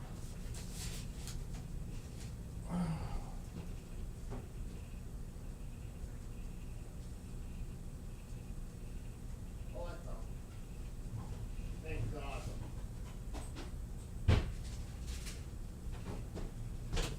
I found it. Thank God.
Thank God I found my butcher paper. Thank God. That's the rat that needed.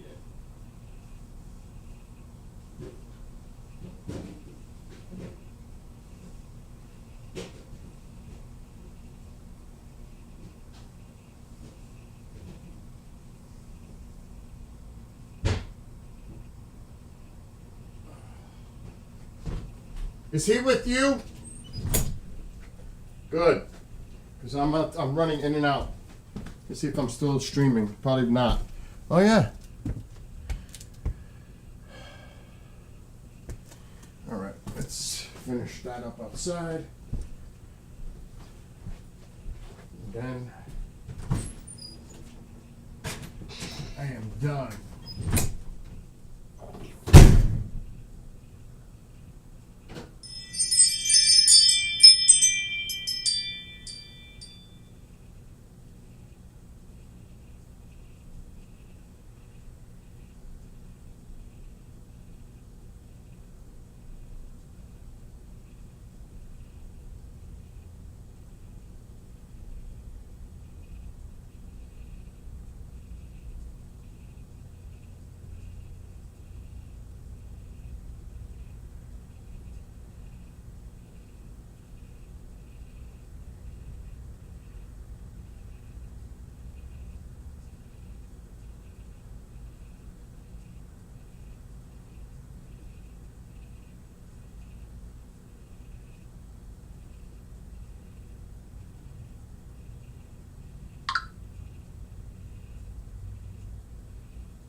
Getting there.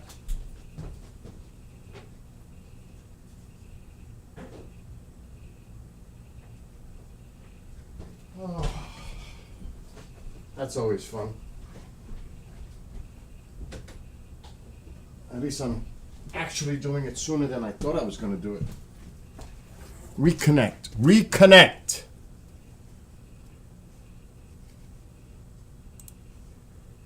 It always times out. All right, I'm going to go back out there. I just want to watch the thermostat temperature. Make sure that it's going up properly. Let me just put my stuff there. All right.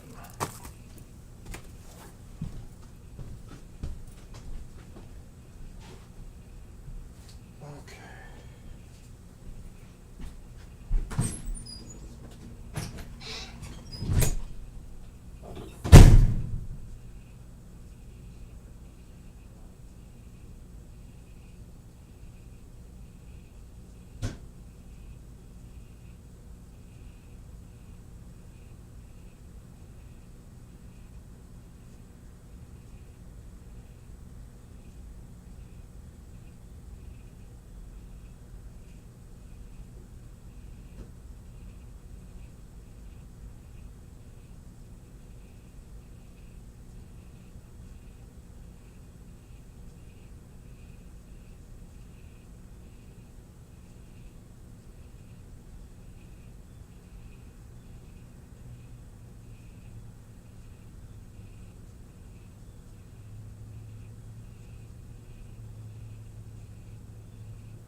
Gotta check the auger is clear and burning properly, which I just did. Make sure it didn't get clogged up when all that smoke and initial burn started. That creates a lot of ash, and it could prevent the burner, the igniter for the pellets, to strike properly on the new pellets coming in through the auger. So I had to make sure that it's running properly. And I'm gonna have to keep an eye on it, actually. Because that's the way it is. That first burn is always the hardest when you clean it out. Because you gotta get the pellets and everything running properly.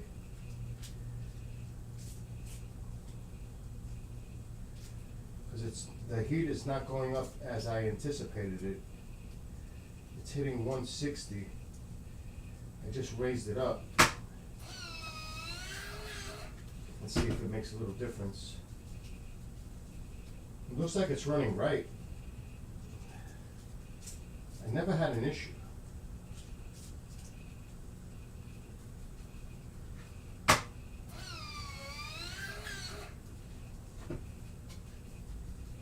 We'll find out soon enough.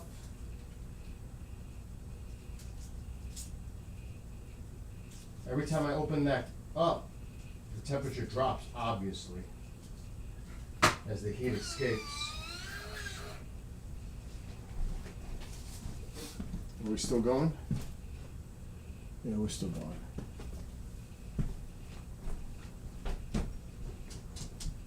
Tycho!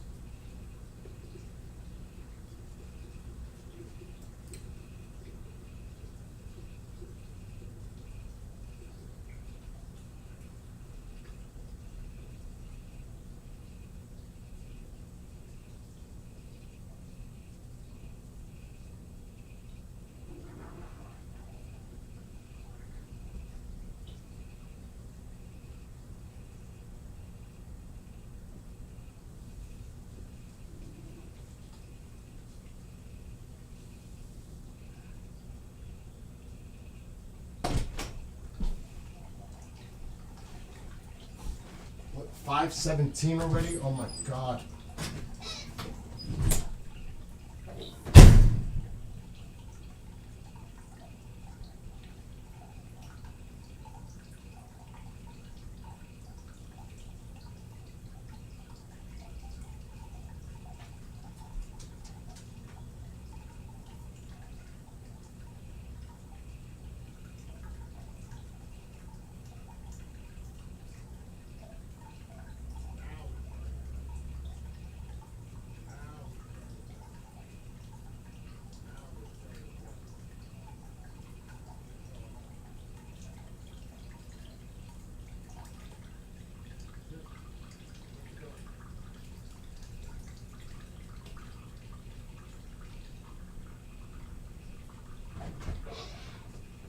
Now she's going. Now it's going great. Now it kicked in. Less smoke, more heat. Heat is climbing. So the auger pellets are catching up to what was in the middle. So now it's working great right now. You see there's hardly any smoke coming out. And the temperature is increasing. I have it at 275 and it's climbing. So it just had to get the pellets in the auger to start relighting it and keeping it ignited. That's what happens when you clean it out. Because I completely winterize it so that nothing is sitting in there. Wow, the Home Depot order's ready already. The gazebo's done, Nick. The gazebo's done. Just the netting is on the table. The netting I won't put on until mid-spring. Because then it gets, nasty. But the gazebo's done. Completely. I even bolted into the ground. With big galvanized steel hex nut bolts. But this is the first time I'm using the Traeger smoker this year. And it's always that first burn that you see what happened earlier. It looked like it was a fire. That's because all the pellets fill the area where it ignites and they all just light up. And it just causes so much smoke and fire inside. But once it settles, like it is now it's going to be awesome. I couldn't find my butcher paper. The butcher paper is important because it keeps the juices of whatever you're cooking inside. You have no idea how good that chicken is in the rub inside the butcher paper. It comes out moist, tender. It just comes out awesome. It doesn't come out dry. When you use the butcher paper, it just traps all that juice and flavor inside. And I had a hard time finding it, but I did find it. And that stuff, I order it online, so. And it's meant for that. It's meant for the smoker. So I'm going to go dip outside again. And I got to get off in a second because I got a meeting. But I'm going to do one last check. But I'll be back tonight. I got to go Home Depot and Lowe's. I want to get the parts for the bike and start building it. Because I don't have to put it on the bike. I can build it right in here. At least start. So let me just check it. It was 170 degrees when I was outside. I'm going to put the microphone. Allow. Testing. Testing. All right, let me lower this mic.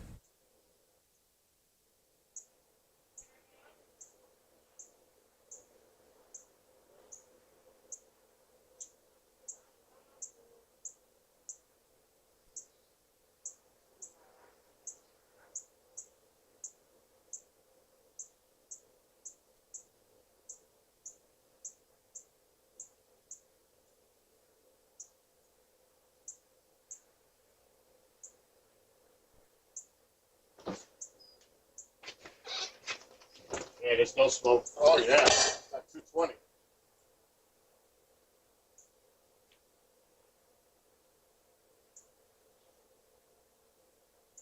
Real good. And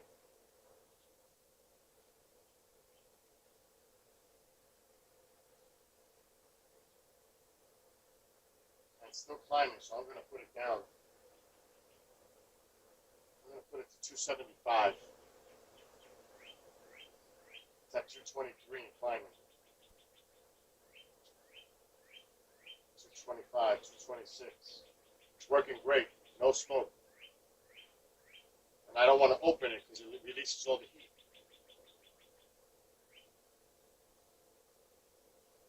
So I just lowered it to 275 and it's 228 now and climbing. So it's working great. There's hardly any smoke coming out. Very little. That's normal. Now it's running perfect.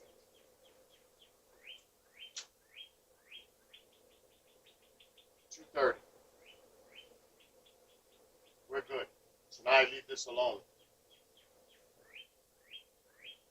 Now chicken doesn't take that long to make. If I'm doing like a brisket or something like that, then we're talking time. This will take about an hour and a half at a low temperature. Because, like I said, chicken doesn't take that long. I do have Bluetooth or Wi-Fi thermometers, but this has a built-in thermometer system too. So I'm good. So now we leave this alone, let it do its thing. Let me just make sure the pellets.